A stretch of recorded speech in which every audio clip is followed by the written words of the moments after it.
السلام عليكم ورحمة الله وبركاته. بسم الله الرحمن الرحيم. الحمد لله رب العالمين. الصلاة والسلام على أشرف المرسلين وعلى آله وصحبه ومن دعا بدعوته واتبع بسنته واقتدى بقدوته ونصح لأمته إلى يوم الدين. إن نريد إلا الإصلاح ما استطعت وما توفيقي إلا بالله عليه توكلت إليه. ബഹുമാന്യരായ സഹോദരന്മാരെ, സഹോദരികളെ, അല്ലാഹു സുബ്ഹാനഹു വ തആല നമ്മുടെ ഈ സംഗമത്തെ അനുഗ്രഹിക്കുമാറാകട്ടെ. പരിശുദ്ധ ഖുർആനിനെ സംബന്ധിച്ച് ഖുർആനിൻ്റെ മാസമായ റമദാനിൽ പഠിക്കുവാനും ചർച്ച ചെയ്യുവാനും ഇങ്ങനെ ഒരു വേദി ഒരുക്കിയ ഇതിൻ്റെ സംഘാടകർക്ക് അല്ലാഹു അർഹമായ പ്രതിഫലം നൽകുമാറാകട്ടെ. ഖുർആനും നമ്മളും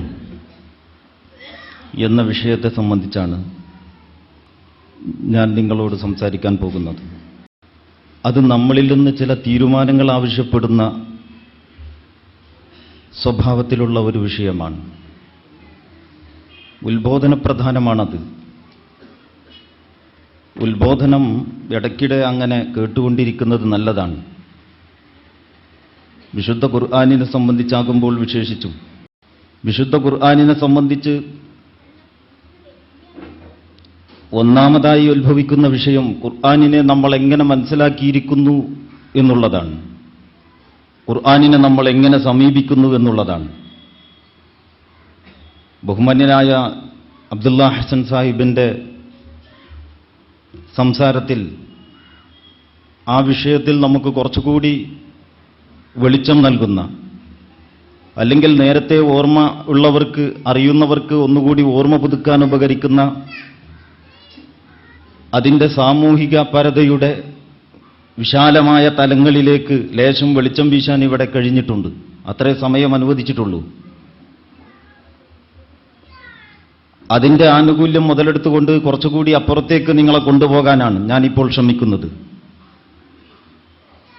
ഖുർആൻ അല്ലാഹു സുബ്ഹാനഹു വ തആലയിൽ നിന്ന് നമുക്ക് അവതരിപ്പിക്കപ്പെട്ട ഒരു ദൈവികമായ ഗ്രന്ഥമാണ്.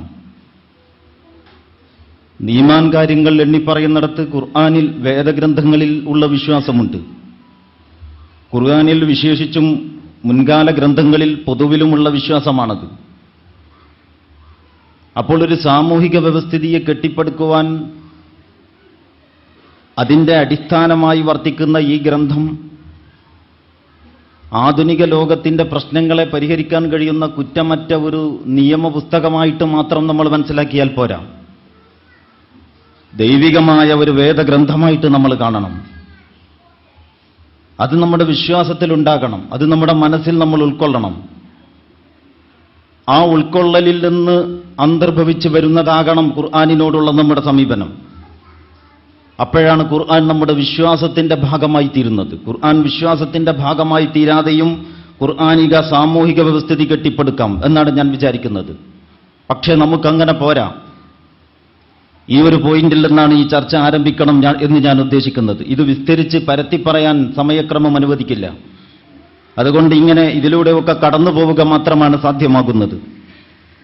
അല്ലാഹു സുബ്ഹാനഹു വ തആല വിശുദ്ധ ഖുർആനിൽ സൂറത്തുൻ നിസാഇൽ ഇങ്ങനെ പറയുന്നുണ്ട്: അഫലാ യതദബ്ബറൂനൽ ഖുർആന വലൗ കാന മിൻ ഗൈരി ഇൻദില്ലാഹി മിൻ ഇൻദി ഗൈരില്ലാഹി ലവജദൂ ഫീഹി ഇഖ്തിലാഫൻ കസീറ.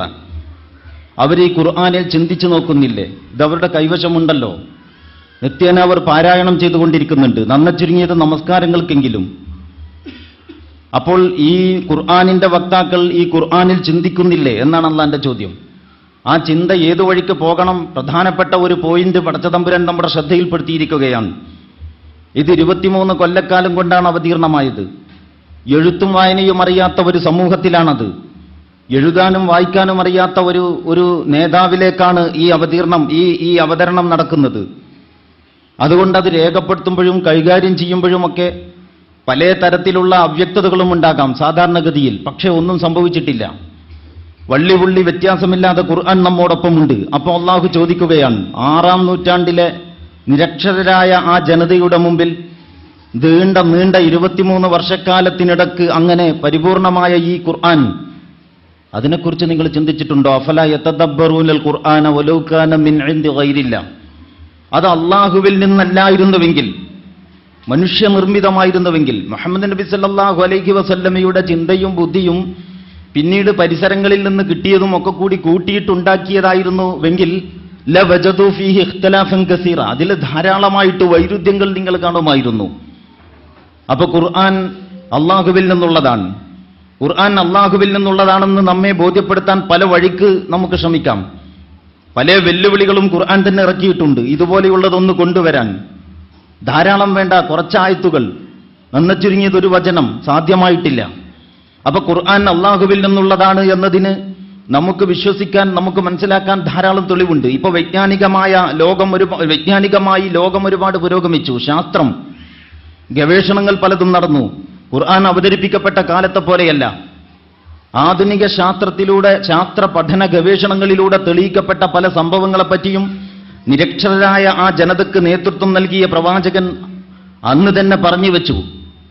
ഖുർആൻ ഒരു ശാസ്ത്രഗ്രന്ഥമല്ല, ഖുർആൻ ഒരു ചരിത്ര പുസ്തകമല്ല, ഖുർആൻ ഒരു നിയമഗ്രന്ഥവും ഒരു കാവ്യ സമാഹാരവുമല്ല. പക്ഷെ അതിലൊരു കാവ്യഭംഗിയും, അതിൽ ശാസ്ത്രവും, അതിൽ ചരിത്രവും, അതിൽ സാഹിത്യവും, അതിൽ കലയും, അതിൽ നിയമവും, അതിൽ വേദാന്തവും, അതിൽ തത്വസംഹിതയും, അതിൽ ദർശനവും, അതിൽ രാഷ്ട്രമീമാംസയും എല്ലാം ഉണ്ട്.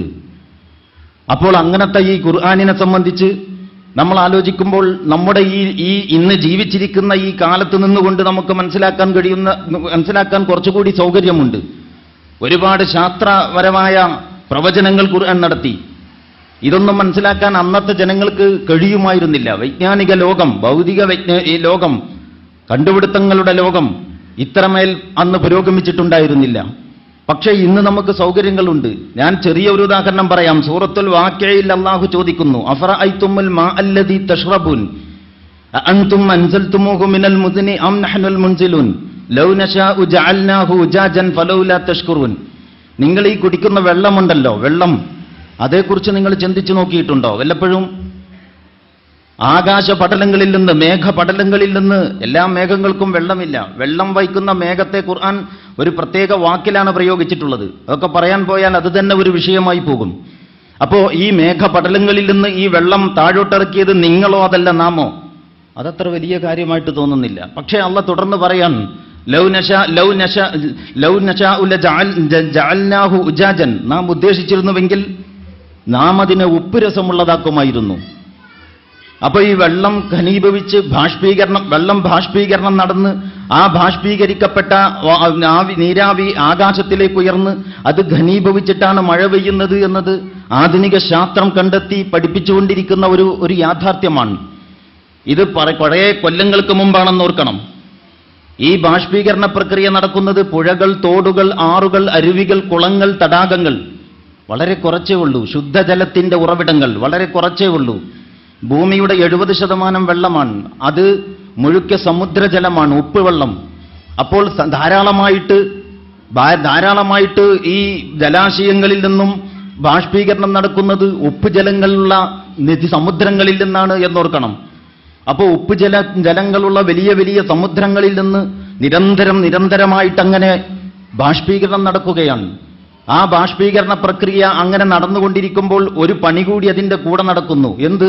ഉപ്പുരസം മാറ്റിവെക്കുന്നു, ശുദ്ധജലം മാത്രം മേലോട്ട്. അതാണ് അല്ലാഹ് ചോദിക്കുന്നത്, ലൗ നശാഉ ലജഅൽനാഹു ഉജാജൻ ഫലൗലാ തഷ്കുറൂൻ. നാം ഉദ്ദേശിച്ചിരുന്നുവെങ്കിൽ അത് ഉപ്പുരസമുള്ളതാകുമായിരുന്നു. അപ്പോൾ ഉപ്പുമഴ പെയ്യും, ഭൂമിയിൽ ജീവിതം അസാധ്യമാകും. ഗൾഫ് രാജ്യങ്ങളിലൊക്കെ കടലിൽ നിന്ന് വെള്ളം ശുദ്ധീകരിച്ചിട്ട് വലിയ പണച്ചെലവുള്ള പരിപാടിയാണത്. എന്നിട്ടാണ് അവിടുത്തെ ശുദ്ധജല കമ്പി നികത്തുന്നത്. അപ്പൊ അത്രയും വലിയ ഒരു പ്ലാന്റിന്റെ, അത്രയും വലിയ ഒരു സംവിധാനത്തിന്റെ ആവശ്യകതയിലൂടെ ചെറിയ ഒരു പ്രദേശത്തിലെ കുറഞ്ഞ അളവിലുള്ള വെള്ളത്തിന്റെ ലഭ്യത ഉറപ്പുവരുത്താൻ തന്നെ അധ്വാനിച്ചു കൊണ്ടിരിക്കുന്ന മനുഷ്യന്റെ മുമ്പിൽ അല്ലാഹ് ചോദിക്കുകയാണ്, നാം ഉദ്ദേശിച്ചിരുന്നുവെങ്കിൽ ഉപ്പുമഴ പെയ്യുമായിരുന്നു. പക്ഷെ ഉപ്പുമഴ പെയ്യുന്നില്ല. പടച്ച തമ്പുരാന്റെ ഒരു അനുഗ്രഹമാണത്. എന്നിട്ട് നിങ്ങൾ എന്തുകൊണ്ട് നന്ദി കാണിക്കുന്നില്ല? അപ്പൊ ഖുർആൻ അള്ളാഹുവിൽ നിന്നുള്ളതാണെന്ന് ബോധ്യപ്പെടാൻ നമുക്ക് ആധുനിക പഠന ഗവേഷണങ്ങളുടെ വഴിയെ പോകാം. വേണമെങ്കിൽ ആ വഴിയെ പോയാലും പോകുന്നവരൊക്കെ തൃപ്തിപ്പെടുത്താൻ മാത്രം വൈജ്ഞാനികമായ ഈടുറപ്പ് വിശുദ്ധ ഖുർആനിന്റെ ഈ അടിസ്ഥാനങ്ങൾക്ക്, ഈ പറഞ്ഞുവെക്കലുകൾക്കുണ്ട് എന്ന് നമ്മൾ ഓർക്കണം. നമ്മൾ അള്ളാഹുവിൽ, ഈ ഗ്രന്ഥം അള്ളാഹുവിൽ നിന്നുള്ളതാണെന്ന് മനസ്സിൽ പൂർണ്ണമായിട്ട് വിശ്വസിക്കണം. അത് മനസ്സിൽ തട്ടി പരിപൂർണമായിട്ട് ഉൾക്കൊള്ളണം. ഞാൻ ഖുർആൻ പാരായണം ചെയ്യുമ്പോൾ അള്ളാഹുവാണ് എന്നോട് സംസാരിച്ചു കൊണ്ടിരിക്കുന്നത് എന്ന് എനിക്ക് ബോധ്യം വേണം. അള്ളാഹുവിന്റെ വചനമാണ് എൻ്റെ വീട്ടിലിരിക്കുന്നത് എന്ന് ഖുർആൻ കാണുമ്പോൾ നമുക്ക് തോന്നണം. അങ്ങനെ ഖുർആനും നമ്മളും തമ്മിലുള്ള ബന്ധം ഈ ആത്മീയവും വൈകാരികവുമായ ഒരു വഹയിന്റെ ആകാശവും ഭൂമിയും തമ്മിൽ ചുംബിക്കുന്നത് പോലെയുള്ള ഒരു അനുഭവമായിട്ട് ഖുർആൻ പാരായണത്തെ മാറ്റുവാൻ നമുക്ക് സാധിക്കണം. അതൊരു വൈകാരികമായ തലമാണ്, അതൊരു ആത്മീയമായ ഒരു ദൗത്യമാണ്, അത് വിശ്വാസവുമായി ബന്ധപ്പെട്ട് കിടക്കുന്നതാണ്. ആ വിശ്വാസമാണ് ഈ ഇനത്തിലെ ഏറ്റവും വലിയ പ്രധാനപ്പെട്ട അതിന്റെ കാതലായ വശം എന്ന് ഞാൻ വിചാരിക്കുന്നു. അങ്ങനെ ഖുർആൻ അള്ളാഹുവിന്റെ കലാമാണെന്ന് നമ്മൾ വിശ്വസിക്കുകയും ആ അർത്ഥത്തിൽ ഖുർആനിനെ സമീപിക്കുകയും ചെയ്യണമെന്ന് വലിയ വിശദീകരണങ്ങളിലേക്ക് പോകാതെ ഇങ്ങനെയൊക്കെ കുറേശ്ശെ പറഞ്ഞു വെച്ചുകൊണ്ട് ഞാൻ ആവശ്യപ്പെടുകയാണ് ഈ സന്ദർഭത്തിൽ. എന്നിട്ട് നമുക്ക് ഖുർആനിലേക്ക് വരാം. അള്ളാഹു നമ്മോട് ചോദിക്കുന്നു വീണ്ടും ചിന്തിക്കാൻ. അഫലാ യതദബ്ബറൂനൽ ഖുർആന അം അലാ ഖുലൂബിൻ അഖ്ഫാലുഹ. സൂറത്ത് മുഹമ്മദിൽ നമുക്ക് കാണാം, അവർ ഖുർആനിൽ ചിന്തിക്കുന്നില്ലേ? ആ ഖുർആനിൽ ചിന്തിക്കുന്നില്ലേ? എന്തിന്? അതല്ല അവരുടെ ഹൃദയങ്ങൾക്ക് പൂട്ടുവീണുപോയോ? അപ്പൊ ഇതങ്ങനെ ബഹുമാനാദരവുകളോടുകൂടി കെട്ടിപ്പൂട്ടി കൊണ്ടുവെക്കുക നടക്കുവാനുള്ള ഒരു ഗ്രന്ഥമല്ല. ഇത് ആലോചിക്കുവാനും ചിന്തിക്കുവാനുമുള്ളതാണ്, പാഠം പഠിക്കുവാനും പകർത്തുവാനുമുള്ളതാണ്. ഒരു സാമൂഹിക വ്യവസ്ഥിതിയെ മാറ്റിപ്പണിയുന്നതിന്റെ അസ്ഥിവാരമായിട്ട് വർത്തിക്കുന്ന ദൈവികമായ ഒരു അത്ഭുതമാണ് വിശുദ്ധ ഖുർആൻ. ആ ഖുർആനിനെ നമുക്ക് കടല് പോലെ കാണാം. കടല് എന്ന് പറയുന്നത് ഒരുപാട് അത്ഭുതങ്ങൾ ഉൾക്കൊള്ളുന്ന ഒരു പ്രദേശമാണ്. വലിയ നീന്തൽ വിദഗ്ധരായ, മുങ്ങൽ വിദഗ്ധരായ ആളുകൾക്ക് അതിന്റെ ആഴികളിലേക്ക് ഊളിയിട്ട് പോകാം. അപ്പൊ മുത്തുചിപ്പികൾ, പവിഴങ്ങൾ, അത്ഭുതങ്ങൾ, അങ്ങനെ പലതും കിട്ടും. അതിന് സാധ്യമാകാത്തടക്ക് അതിന്റെ മണൽക്കരയിലിരുന്ന് ആ കടലിന്റെ ആ മനോഹാരിത കണ്ടങ്ങനെ ആസ്വദിക്കാം. അതിലേക്ക് ഇറങ്ങാൻ കഴിയില്ല. അല്ലെങ്കിൽ തോണിയോ കപ്പലോ മറ്റോ ഉപയോഗിച്ചിട്ട് വല്ലാതെ അതിന്റെ ആഴങ്ങളിലേക്കൊന്നും പോകാതെ മുകളിലൂടെ അങ്ങനെ അപ്പുറത്തേക്ക് മുറിച്ചു കടക്കാം. നമ്മളൊക്കെ ഖുർആൻ ഓതുന്നത് പോലെ പല രീതിയിലും ഖുർആനിനെ സമീപിക്കാം എന്നർത്ഥം. ഖുർആനിലേക്ക് ആഴത്തിൽ ഇറങ്ങണം, ബുദ്ധി ഉപയോഗിക്കണം, ചിന്തിക്കണം. നിങ്ങൾ ചിന്തിക്കുന്നില്ലേ, ബുദ്ധി ഉപയോഗിക്കുന്നില്ലേ എന്ന് നിരന്തരം അല്ലാഹു സുബ്ഹാനഹു വ തആല ചോദിച്ചുകൊണ്ടിരിക്കുന്നുണ്ട്. ഖുർആൻ കേവലം അർത്ഥം മനസ്സിലാക്കി പഠിച്ചാൽ മാത്രം പോരാ, അതിനെക്കുറിച്ച് അതിൽ ചിന്തിക്കണമെന്നാണ്. അതാണ് അഫലാ യതദബ്ബറൂനൽ ഖുർആൻ എന്ന് ഖുർആൻ ചോദിക്കുന്നത്. കിതാബുൻ അൻസൽനാഹു ഇലൈക മുബാറകുൻ ലിയദബ്ബറു ആയാതിഹി വലിയതദക്കറ ഉലുൽ അൽബാബ്. ഈ ഗ്രന്ഥം ഇറക്കിയിട്ടുള്ളത് ബുദ്ധിയുള്ളവർക്ക് ചിന്തിക്കുന്നതിനും അതിലെ സൂക്തങ്ങളിൽ ആലോചിക്കുന്നതിനും വേണ്ടിയാണ് എന്ന് അല്ലാഹു പറയുന്നു. അപ്പോൾ ആലോചനയും ചിന്തയും, ഖുർആനിലുള്ള തദബ്ബുർ, ഖുർആനിലുള്ള ഈ ഗവേഷണം, ഖുർആനിലുള്ള ഈ ആലോചന, ഖുർആനിനെ പഠിക്കുമ്പോൾ ഗവേഷണാത്മകമായി പഠിക്കണമെന്ന ഒരു മനസ്ഥിതി ഖുർആനിനെ സമീപിക്കുന്ന ആളുകൾക്കുണ്ടാകണം. അതാണ് ഖുർആൻ നമ്മോട് ആവശ്യപ്പെടുന്നത്. പക്ഷെ അങ്ങനെ ഖുർആനിനെ പഠിക്കുകയും മനസ്സിലാക്കുകയും ചെയ്യാതെ ജീവിച്ചിരിക്കുന്ന മനുഷ്യന്റെ ജീവിതവുമായി ഇതിനെ ബന്ധപ്പെടുത്താത്ത ഒരു കാലഘട്ടം നമുക്ക് കഴിഞ്ഞു പോയിട്ടുണ്ട്. ഇന്നിവിടെ സൂചിപ്പിക്കപ്പെട്ടതുപോലെ അള്ളാഹുവിന്റെ അനുഗ്രഹത്താൽ കുറെ കൂടി ഖുർആനിനെ അതിന്റെ യഥാർത്ഥ രീതിയിൽ സമീപിക്കുന്ന ഒരു സംസ്കാരം വളർന്നു വരുന്നു എന്നുള്ളത് സന്തോഷകരമാണ്. ഖുർആനിനെ അതിന്റെ യഥാർത്ഥ രീതിയിൽ സമീപിക്കാൻ, ജീവിച്ചിരിക്കുന്ന മനുഷ്യനെ ജീവിതം പഠിപ്പിക്കുന്നതിനല്ല, മരിച്ച മനുഷ്യനെ ജീവിതം പഠിപ്പിക്കുന്നതിനാണ് ഖുർആനിനെ നമ്മുടെ സമൂഹത്തിലെ ഭൂരിപക്ഷവും നമ്മുടെ സമുദായത്തിലെ മിക്കവരും ഉപയോഗിച്ചു പോന്നിട്ടുള്ളത്.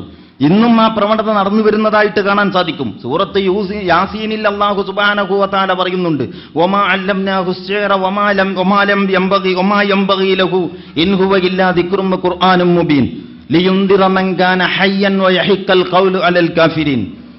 ഇൻ ഹുവ ഇല്ലാ വമാ അല്ലംനാഹു അശ്ശിഅറ. ഇത് കാവ്യശകലമല്ല.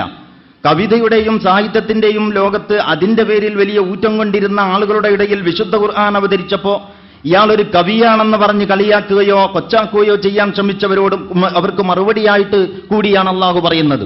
പലയിടത്തും ഇതേ വർത്തമാനം നമുക്ക് കാണാൻ സാധിക്കും. ഒമാ അല്ലംനാഹു അശ്ശിഅറ വമാ യംബഗി ലഹു. അദ്ദേഹത്തിന് നാം കവിത പഠിപ്പിച്ചിട്ടില്ല, ഇത് കവിതയല്ല, അദ്ദേഹത്തിന് അത് ഭൂഷണവുമല്ല, അല്ലെങ്കിൽ അതിന്റെ ആവശ്യവുമില്ല എന്ന് പറഞ്ഞതിന് ശേഷം അള്ളാഹു പറയുന്നു, ഇൻ ഹുവ ഇല്ലാ ദിക്റും വഖുർആനും മുബീൻ. ഇത് അള്ളാഹുവിൽ നിന്നുള്ള ഉത്ബോധനവും വിശുദ്ധമായ ഖുർആനുമാണ് എന്ന് പറഞ്ഞതിന് ശേഷം എന്തിനു വേണ്ടിയാണ് ഈ ഖുർആൻ? ലിയുൻദിറ മൻ കാന ഹയ്യൻ. ഏറ്റവും കൂടുതൽ മരിച്ചോട് തോന്നുന്ന അല്ലെങ്കിൽ മരണവുമായി ബന്ധപ്പെട്ട എല്ലാ ക്രിയകളിലും ഏറ്റവും കൂടുതൽ പാരായണം ചെയ്യപ്പെടുന്ന സൂറത്താണ് ഈ സൂറത്ത് യാസീൻ. നാടന്മാർക്കൊക്കെ അത് മനഃപ്പാഠവുമാണ്. അങ്ങനത്തെ സൂറത്ത് യാസീനിൽ തന്നെ അല്ലാഹു സുബ്ഹാനഹു വ തആല പറയുന്നു, ഇത് മരിച്ചോർത്തോതാനുള്ളതല്ല. എന്തിനാണിത്? ലിതുന്ദിറ മൻ കാന ഹയ്യൻ, ഇത് ജീവിച്ചിരിക്കുന്ന ആളുകൾക്കുള്ളതാണ്. അപ്പൊ ജീവിച്ചിരിക്കുന്ന ആളുകൾക്ക് വേണ്ടിയിട്ടാണ് അല്ലാഹു ഖുർആൻ ഇറക്കിയിട്ടുള്ളത്. അത് മരിച്ച മനുഷ്യനെ ജീവിതം പഠിപ്പിക്കുവാനുള്ളതല്ല എന്ന് ഖുർആനിന്റെ വക്താക്കളായ ആളുകൾ മുഴുക്കെ എന്ന് മനസ്സിലാക്കുന്നുവോ അന്ന് മാത്രമേ ഖുർആനിനോടുള്ള സമീപനം അതിന്റെ പ്രാഥമിക ഘട്ടത്തിൽ തന്നെ നീതിപൂർവകമായി എന്ന് പറയാൻ നമുക്ക് പറ്റുകയുള്ളൂ. ഖുർആനിനെ ബഹുമാനിക്കുക എന്ന് പറഞ്ഞാൽ എങ്ങനെയെങ്കിലും ബഹുമാനിച്ചത് കൊണ്ട് കാര്യമില്ല. ഖുർആനിനെ ഇപ്പോ വട്ടിപ്പലിശക്ക് വലിയ വലിയ കോടിക്കണക്കിന് രൂപ പലിശ ഇടപാട് നടത്തിക്കൊണ്ടിരിക്കുന്ന ഒരാളുടെ അടുക്കൽ നിങ്ങൾ ചെന്നിട്ട് ഞങ്ങളൊരു പുതിയ പദ്ധതി ആവിഷ്കരിച്ചിട്ടുണ്ട്, ഇപ്പോൾ നമ്മൾ പറയാണ് ഞങ്ങളൊരു പുതിയ പദ്ധതി ആവിഷ്കരിച്ചിട്ടുണ്ട്. അതെന്താന്ന് ചോദിച്ചാൽ, ഈ വിശുദ്ധ ഖുർആനിൽ പലിശക്കെതിരെ വളരെ നിഷിദ്ധമായ പ്രയോഗങ്ങളുണ്ട്. അള്ളാഹുവിനോടും റസൂലിനോടുമുള്ള യുദ്ധപ്രഖ്യാപനം മുതൽ തുടങ്ങിയിട്ട് പല ഗുരുതരമായ പ്രയോഗങ്ങളും ഖുർആൻ നടത്തിയിരിക്കുന്നു ഈ പലിശ ഇടപാടിനെ. താങ്കൾ ഏതായാലും പലിശ ഇടപാട് നടത്തിക്കൊണ്ടിരിക്കുന്ന ആളുകളാണ്. താങ്കളെന്നല്ല, മുസ്ലിം സമുദായത്തോട് പലിശ വല്ലാതെ അടുത്തു വരികയും ഈ യുദ്ധാത്മകമായ രണോത്സുകമായ അവസ്ഥയിൽ നിന്ന് പലിശയും സമുദായവും തമ്മിലുള്ള അവസ്ഥ സഹകരണാത്മകമായി തീരുകയും ചെയ്തിരിക്കുന്ന ഒരു സാഹചര്യത്തിലാണ് അവരെ ആർത്തി ഇന്ന് കൊണ്ടെത്തിച്ചിരിക്കുന്നത്. ഇത്തരം ഒരു ഘട്ടത്തിൽ ഈ ഖുർആനിലെ ഈ പലിശക്കെതിരെയുള്ള ഈ സൂക്തങ്ങളൊക്കെ മാറ്റിയിട്ട് ഒരു ഖുർആൻ അച്ചടിച്ചിറക്കാൻ ഞങ്ങൾ വിചാരിക്കുന്നുണ്ട്. നിങ്ങൾ ഒരു കാര്യമായ തുക അതിന് സംഭാവന ചെയ്യണം എന്ന് നമ്മൾ പറഞ്ഞാൽ, ആ വട്ടിപ്പലിശക്കാരനായ ആള് അദ്ദേഹം അതുവരെയും പലിശ ഇടപാടുകളിലൂടെ ഉണ്ടാക്കിയ മുഴുവൻ പണവും നമുക്കെതിരെ വിനിയോഗിച്ച് ഖുർആൻ യഥാവിധി നിലനിർത്താൻ വേണ്ടി രംഗത്ത് വന്നു എന്ന് വരാം. അയാൾക്കും വേണം ഖുർആൻ വിട്ടിട്ടുള്ള കളിയില്ല. അപ്പൊ ഖുർആനിനെ എല്ലാവരും ബഹുമാനിക്കുന്നു, ഖുർആൻ എല്ലാവർക്കും വേണം. പക്ഷേ ഖുർആനിലുള്ളത് ആളുകൾക്ക് വേണ്ട. ഈ സ്ഥിതിവിശേഷം നിലനിർത്തിക്കൊണ്ട് ഖുർആനിനെ ആദരിക്കുക സാധ്യമല്ല. ഇസ്ലാമിക കാഴ്ചപ്പാടനുസരിച്ച് വിവരം എന്ന് പറയുന്നത് കേവലമായ അറിവ്. അതായത് ഇപ്പൊ മലയാള ഭാഷയിൽ പത്രം വായിച്ചാൽ നമുക്ക് കാര്യം മനസ്സിലാക്കാം. കാരണം മലയാളം നമ്മുടെ മാതൃഭാഷയാണ്. അതിന് വേറൊരു മുഫസ്സിറിന്റെയും ഒരു ട്രാൻസ്ലേഷൻ, ഒരു പരിഭാഷയുടെയും ആവശ്യമില്ല. അറബി മാതൃഭാഷയായ നാട്ടിലെ ആളുകളെ സംബന്ധിച്ചിടത്തോളം ഈ ഖുർആനിൽ പറയുന്ന പ്രവാചകന്റെ പ്രത്യേക വിശദീകരണമില്ലാഞ്ഞാൽ കാര്യം തിരിയാത്ത ഭാഗങ്ങൾ ഒഴിച്ച് ബാക്കി അറബിയിൽ പൊതുവെയുള്ള ഖുർആനിന്റെ വിവരണം ആ അറബി മാതൃഭാഷയായ നാട്ടിലെ ആളുകൾക്ക് മനസ്സിലാക്കാൻ സാധിക്കും. അപ്പൊ ഖുർആൻ ഓതിയാൽ അർത്ഥം പറയാൻ കഴിയുന്നു എന്നതുകൊണ്ട് ഒരാൾ മഹാനാകാൻ പോകുന്നില്ല. നമ്മുടെ നാട്ടിൽ നമ്മൾ പണ്ഡിതന്മാരെന്ന് പറയുന്നത് ആരെക്കുറിച്ചാണ്? സാധാരണക്കാർക്ക് അറബി വായിച്ചാൽ അറിയില്ലെന്നല്ല, അറബി വായിക്കാൻ തന്നെ കഴിയില്ല. കാരണം ഹർക്കത്തിടാതെ ഫത്തവും കിസറും ദമ്മും സുക്കൂനും ഒന്നും ഇടാതെ എഴുതിയാൽ അത് തെറ്റുകൂടാതെ വായിക്കണമെങ്കിൽ തന്നെ ആ ഭാഷ നന്നായിട്ട് അറിയണം. ഇതാണ് അറബി ഭാഷയുടെ ഒരു പ്രത്യേകത. ലോകത്ത് അങ്ങനെ ഒരു വേറെ വല്ല ഭാഷയുമുണ്ടോ എന്നത് വേറെ പഠിക്കേണ്ടതാണ്. ഒരു ഭാഷ അത് വായിക്കണമെങ്കിൽ തന്നെ അതിന്റെ എല്ലാ നിയമവും അറിയണം എന്നുള്ള അവസ്ഥ എന്റെ പരിമിതമായ അറിവിൽപ്പെട്ടിടത്തോളം ഇത് അറബി ഭാഷയുടെ ഒരു സവിശേഷതയാണ്. മറ്റൊരു ഭാഷക്കും ഇങ്ങനെ ഒരു സവിശേഷത ഈ ഉള്ളവന്റെ അറിവിൽപ്പെട്ടിട്ടില്ല. ഇംഗ്ലീഷ് വായിക്കണമെങ്കിൽ അതിന്റെ ഗ്രാമർ അറിയേണ്ട കാര്യമില്ല. ABCD അറിയുന്ന ആളുകൾക്ക് അത് കൂട്ടി വായിക്കാവുന്നതേ ഉള്ളൂ. മലയാളം അക്ഷരം അറിഞ്ഞാൽ അതിന്റെ വ്യാകരണ നിയമങ്ങൾ അറിയാതെ കൂട്ടി വായിക്കാൻ കഴിയും. മറ്റുള്ള ഭാഷകളൊക്കെയും പൊതുവെ അങ്ങനെയാണ്. അറബി ഭാഷ അറബി അക്ഷരങ്ങൾ അറിഞ്ഞതുകൊണ്ട് വായിക്കാൻ കഴിയില്ല. അത് വായിക്കണമെങ്കിൽ തെറ്റുകൂടാതെ അറബി എഴുതിയത് വായിക്കണമെങ്കിൽ തന്നെ നല്ല വൈജ്ഞാനികമായ ഒരു ഉറപ്പുള്ള ഒരാൾക്ക് മാത്രമേ സാധ്യമാകൂ എന്നത് അറബി ഭാഷയുടെ സവിശേഷതയാണ്. ഈ ഒരു സവിശേഷത മുതലെടുത്തുകൊണ്ട് അറബി എഴുതിയത് വായിക്കാൻ ഹർക്കത്തിടാതെ എഴുതിയ ഫത്തഹും കിസറും ദമ്മും സുക്കൂനും ഒന്നുമില്ലാതെ ഏറാബില്ലാതെ എഴുതിയിട്ടുള്ള ഈ അറബി ഒരാൾക്ക് വായിക്കാൻ കഴിഞ്ഞാൽ നമ്മൾ അയാളെക്കുറിച്ച് പറയും അയാൾ പണ്ഡിതനാണ്. അയാളെ നമ്മൾ ബഹുമാനിക്കും, ആദരിക്കും. അയാൾ ഖുർആൻ ഓതിയിട്ട് അർത്ഥം പറയുമ്പോൾ നമുക്ക് അത്ഭുതമാണ്. വിവരമുള്ള മനുഷ്യനാണ് അദ്ദേഹം. ഖുർആൻ യഥാർത്ഥത്തിൽ അങ്ങനെ ഓതി അർത്ഥം പറയുന്നതിലും കിതാബ് വായിച്ച് കാര്യം മനസ്സിലാക്കുന്നതിലും അതല്ല അടിസ്ഥാനം. അതിന് അങ്ങനെ മനസ്സിലാക്കുകയും ഓതി പറയുകയും ചെയ്യുന്ന കാര്യങ്ങൾ പ്രയോഗതലത്തിൽ വരുമ്പോൾ ഇയാൾ എവിടെ നിൽക്കുന്നു? ഇതാണ് ഖുർആനും ഇതാണ് വിജ്ഞാനം. യഥാർത്ഥത്തിൽ വിജ്ഞാനത്തിന്റെ അളവുകോൽ. അതുകൊണ്ട് പ്രവാചകൻ സല്ലല്ലാഹു അലൈഹി വസല്ലമയുടെ ആഗമനത്തിനിടവരുത്തിയ രീതിയിൽ ഇബ്രാഹിം നബി അലൈഹിസ്സലാമിന്റെ ഒരു പ്രാർത്ഥനയുണ്ട്. റബ്ബന ബഅസ് ഫീഹിം റസൂലൻ മിൻകും, പടച്ചവനെ അവരിൽ നീ ഒരു പ്രവാചകനെ നിയോഗിക്ക് എന്ന് പറഞ്ഞുകൊണ്ട് ആ പ്രാർത്ഥനയിൽ ഇബ്രാഹിം നബി അലൈഹിസ്സലാം പറയുന്നു വയുഅല്ലിമുഹുൽ കിതാബ വൽ ഹിക്മത വയുസക്കീഹിം. അപ്പൊ കിതാബ് ഗ്രന്ഥവും തത്വജ്ഞാനവും ഖുർആനും സുന്നത്തുമൊക്കെ പഠിക്കുന്നത് എന്തിനാണ്? വയുസക്കീഹിം, അവരുടെ സംസ്കരണത്തിന്. അപ്പൊ സംസ്കരണം വേണം. സംസ്കരണം സാധ്യമാകാത്ത അറിവ് അയാളെപ്പറ്റി പണ്ഡിതൻ എന്ന് പറയാൻ പറ്റില്ല, പഠിച്ച ജാഹില് എന്ന് വേണമെങ്കിൽ പറയാം. ജീവിതത്തിൽ പ്രയോഗതലത്തിലില്ല, വിവരങ്ങളൊക്കെ ഉണ്ട്. ഖുർആനിൽ ഇന്ന കാര്യങ്ങളുണ്ടെന്ന് നമ്മളെല്ലാവരും മുസ്ലിം സമുദായം മുഴുക്ക മനസ്സിലാക്കിയിരിക്കുന്നു. പക്ഷേ സമുദായത്തിന്റെ ജീവിതത്തിൽ അതില്ല. എങ്കിൽ മുസ്ലിം സമുദായത്തെ അറിവുള്ളവർ എന്ന് പറയാൻ പറ്റില്ല. കാരണം ഖുർആനിന്റെ കാഴ്ചപ്പാടിലെ അറിവ് കർമ്മ പദങ്ങളിലേക്ക് അവരെ പ്രേരിപ്പിക്കുന്ന ഒന്നാണ് എന്നതാണ് ഇസ്ലാമിന്റെ കാഴ്ചപ്പാട്. അപ്പോൾ അറിയുക, അത് ജീവിതത്തിൽ പകർത്തുക, പ്രയോഗതലത്തിൽ കൊണ്ടുവരിക, ഇത് ഖുർആൻ മുന്നോട്ട് വെച്ചിട്ടുള്ള അടിസ്ഥാനപരമായ ഒരു ഉത്ബോധനമാണ്. അതുകൊണ്ട് ഖുർആൻ നമ്മൾ പഠിക്കണം, ഖുർആൻ നമ്മൾ മനസ്സിലാക്കണം. ഖുർആനിനെ പഠിക്കുവാനും മനസ്സിലാക്കാനും അവസരം കിട്ടിയിട്ടില്ലാത്ത ആളുകളുണ്ടാകും പല കാരണങ്ങളാൽ. ഓതാൻ തന്നെ അറിയാതെ ഈ പിന്നെ ഇങ്ങനെ വെറുതെ തുറന്നിട്ട് അർത്ഥമറിയാതെ അലിഫ് ലാം മീം ദാലിക്കൽ കിതാബു അങ്ങനെ ഓതുമ്പോൾ തന്നെ ഈ കട്ടറോട്ടിന് ഓട്ടോറിക്ഷ പോണ മാതിരി, ഓട്ടോറിക്ഷയുടെ 3 ടയറും 3 വഴിക്കായതുകൊണ്ട് ഒരു കുഴി ഒഴിവാകൂല എന്നുള്ളതാണ്. അപ്പൊ എന്നതുപോലെ ഇയാളിപ്പോൾ വലിയ ഇടങ്ങാറാണ് ഈ ഓത്ത്. എന്ന ഹദീസിൽ വന്നിട്ടുണ്ട്, ഒരാൾ ഖുർആൻ ഓതുന്നു വല്ലാതെ തട്ടിമുട്ടി ഇടങ്ങാറായിട്ട് അയാൾക്ക് കൂലിയുണ്ട് എന്നാണ്. പക്ഷേ ഖുർആൻ ഓതി പഠിക്കണം. അപ്പൊ ഖുർആൻ ഓതാൻ അറിയാത്ത ആളുകൾ നമ്മുടെ കൂട്ടത്തിലുണ്ടെങ്കിൽ ഇന്നിപ്പോ ഒരുപാട് മാധ്യമങ്ങളുണ്ട്. നേരത്തെ ഇവിടെ പറഞ്ഞതുപോലെ വ്യവസ്ഥാപിതമായ ഖുർആൻ സ്റ്റഡി സെന്ററുകൾ ഉണ്ടെന്ന് മാത്രമല്ല, ഖുർആൻ പഠിപ്പിക്കാൻ വേണ്ടിയിട്ടുള്ള ഒരുപാട് സോഫ്റ്റ്വെയറുകളുണ്ട്. നമ്മുടേത് തന്നെയായിട്ടൊരു CD ഉണ്ട്, തഫീമുൽ ഖുർആനിന്റെ. അത്യാവശ്യമൊക്കെ ഒരാൾക്ക് ഖുർആൻ ഓത്തു പഠിക്കാൻ, അവന്റെ വാചകങ്ങളുടെ അർത്ഥം പഠിക്കാൻ, ലേശം അതിന്റെ വിശദീകരണം പഠിക്കാൻ. ഞാനിതൊക്കെ പറയുന്നത് ഖുർആനുമായിട്ടുള്ള പ്രാഥമികമായ വിഷയങ്ങളിൽ നിന്ന് തുടങ്ങണം എന്നതുകൊണ്ടാണ്, അതുകൂടി നമ്മുടെ ശ്രദ്ധയിൽ വരണം എന്നതുകൊണ്ടാണ്. അപ്പൊ ഖുർആൻ ഓതാൻ അറിയാത്ത ആളുകൾ കുറേശ്ശെയായി ഖുർആൻ തെറ്റുകൂടാതെ ഓതാൻ പഠിക്കണം. ഞാൻ മനസ്സിലാക്കിയിടത്തോളം ഖുർആൻ അർത്ഥമറിയാതെ ഓതിയാലും കൂലി കിട്ടും എന്നുള്ളതാണ്. ഖുർആൻ അർത്ഥമറിഞ്ഞ് ഓതിയാലേ പ്രതിഫലമുള്ളൂ എന്ന് വാദിച്ച് അർത്ഥമറിയാതെ ഓതുന്നവരെ നിരാശപ്പെടുത്തേണ്ടതുണ്ടെന്ന് എനിക്ക് തോന്നുന്നില്ല. അത് പണ്ഡിതന്മാർക്ക് അഭിപ്രായ വ്യത്യാസമുണ്ടാകാം. ഞാൻ മനസ്സിലാക്കുന്നത് അലിഫ് ലാം മീം എന്ന വാക്കാണ് പ്രവാചകൻ സല്ലല്ലാഹു അലൈഹി വസല്ലം ഉദാഹരണത്തിലെടുത്തത്. വലാ തഖൂലു അലിഫ് ലാം മീം ഹർഫുൻ അലിഫു ഹർഫുൻ വലാമു ഹർഫുൻ വമീമു ഹർഫുൻ. അലിഫ് ലാം മീം എന്ന് പറയുന്നത് ഒരൊറ്റ ഹർഫല്ല, അലിഫ് ഒരു ഹർഫാണ്, അതിന് 10 കൂലി, 10 മുതൽ 70 വരെ പ്രതിഫലം ഇങ്ങനെ വാരിക്കോരി കൊടുക്കുകയാണ്. വിശുദ്ധ റമളാനിൽ വിശേഷിച്ച് മൻ തഖറബ ഫീഹി ബിഖസ്ലത്തിൻ മിനൽ ഖൈരി കാന കമൻ അദ്ദാ ഫരീളതൻ ഫീമാ സിവാ. അങ്ങനെയാണ്, ഒരു നല്ല കാര്യം ചെയ്താൽ ഒരു ഫർള് ചെയ്ത പോലെ, ഒരു ഫർള് അനുഷ്ഠിച്ചാൽ 70 ഫർളുകൾ നിർവഹിച്ചതുപോലെ. അങ്ങനത്തെ പുണ്യത്തിന്റെ മാസത്തിൽ ഒരാൾ അലിഫ് ലാം മീം എന്ന് പറഞ്ഞാൽ അയാൾക്ക് 30 കൂലി. അലിഫ് ഒരു ഹർഫാണ്, ലാം ഒരു ഹർഫാണ്, മീം ഒരു ഹർഫാണ്. ഈ അലിഫ് ലാം മീം തന്നെ എന്തിനാ അതിന് ഉദാഹരണം പറഞ്ഞത്? എന്താണ് ഈ അലിഫ് ലാം മീം എന്നതിന്റെ വിവക്ഷ നമുക്കറിയോ? തീർത്ത് പറയാൻ പറ്റൂല. പലരും പലതും പറയുന്നുണ്ട്.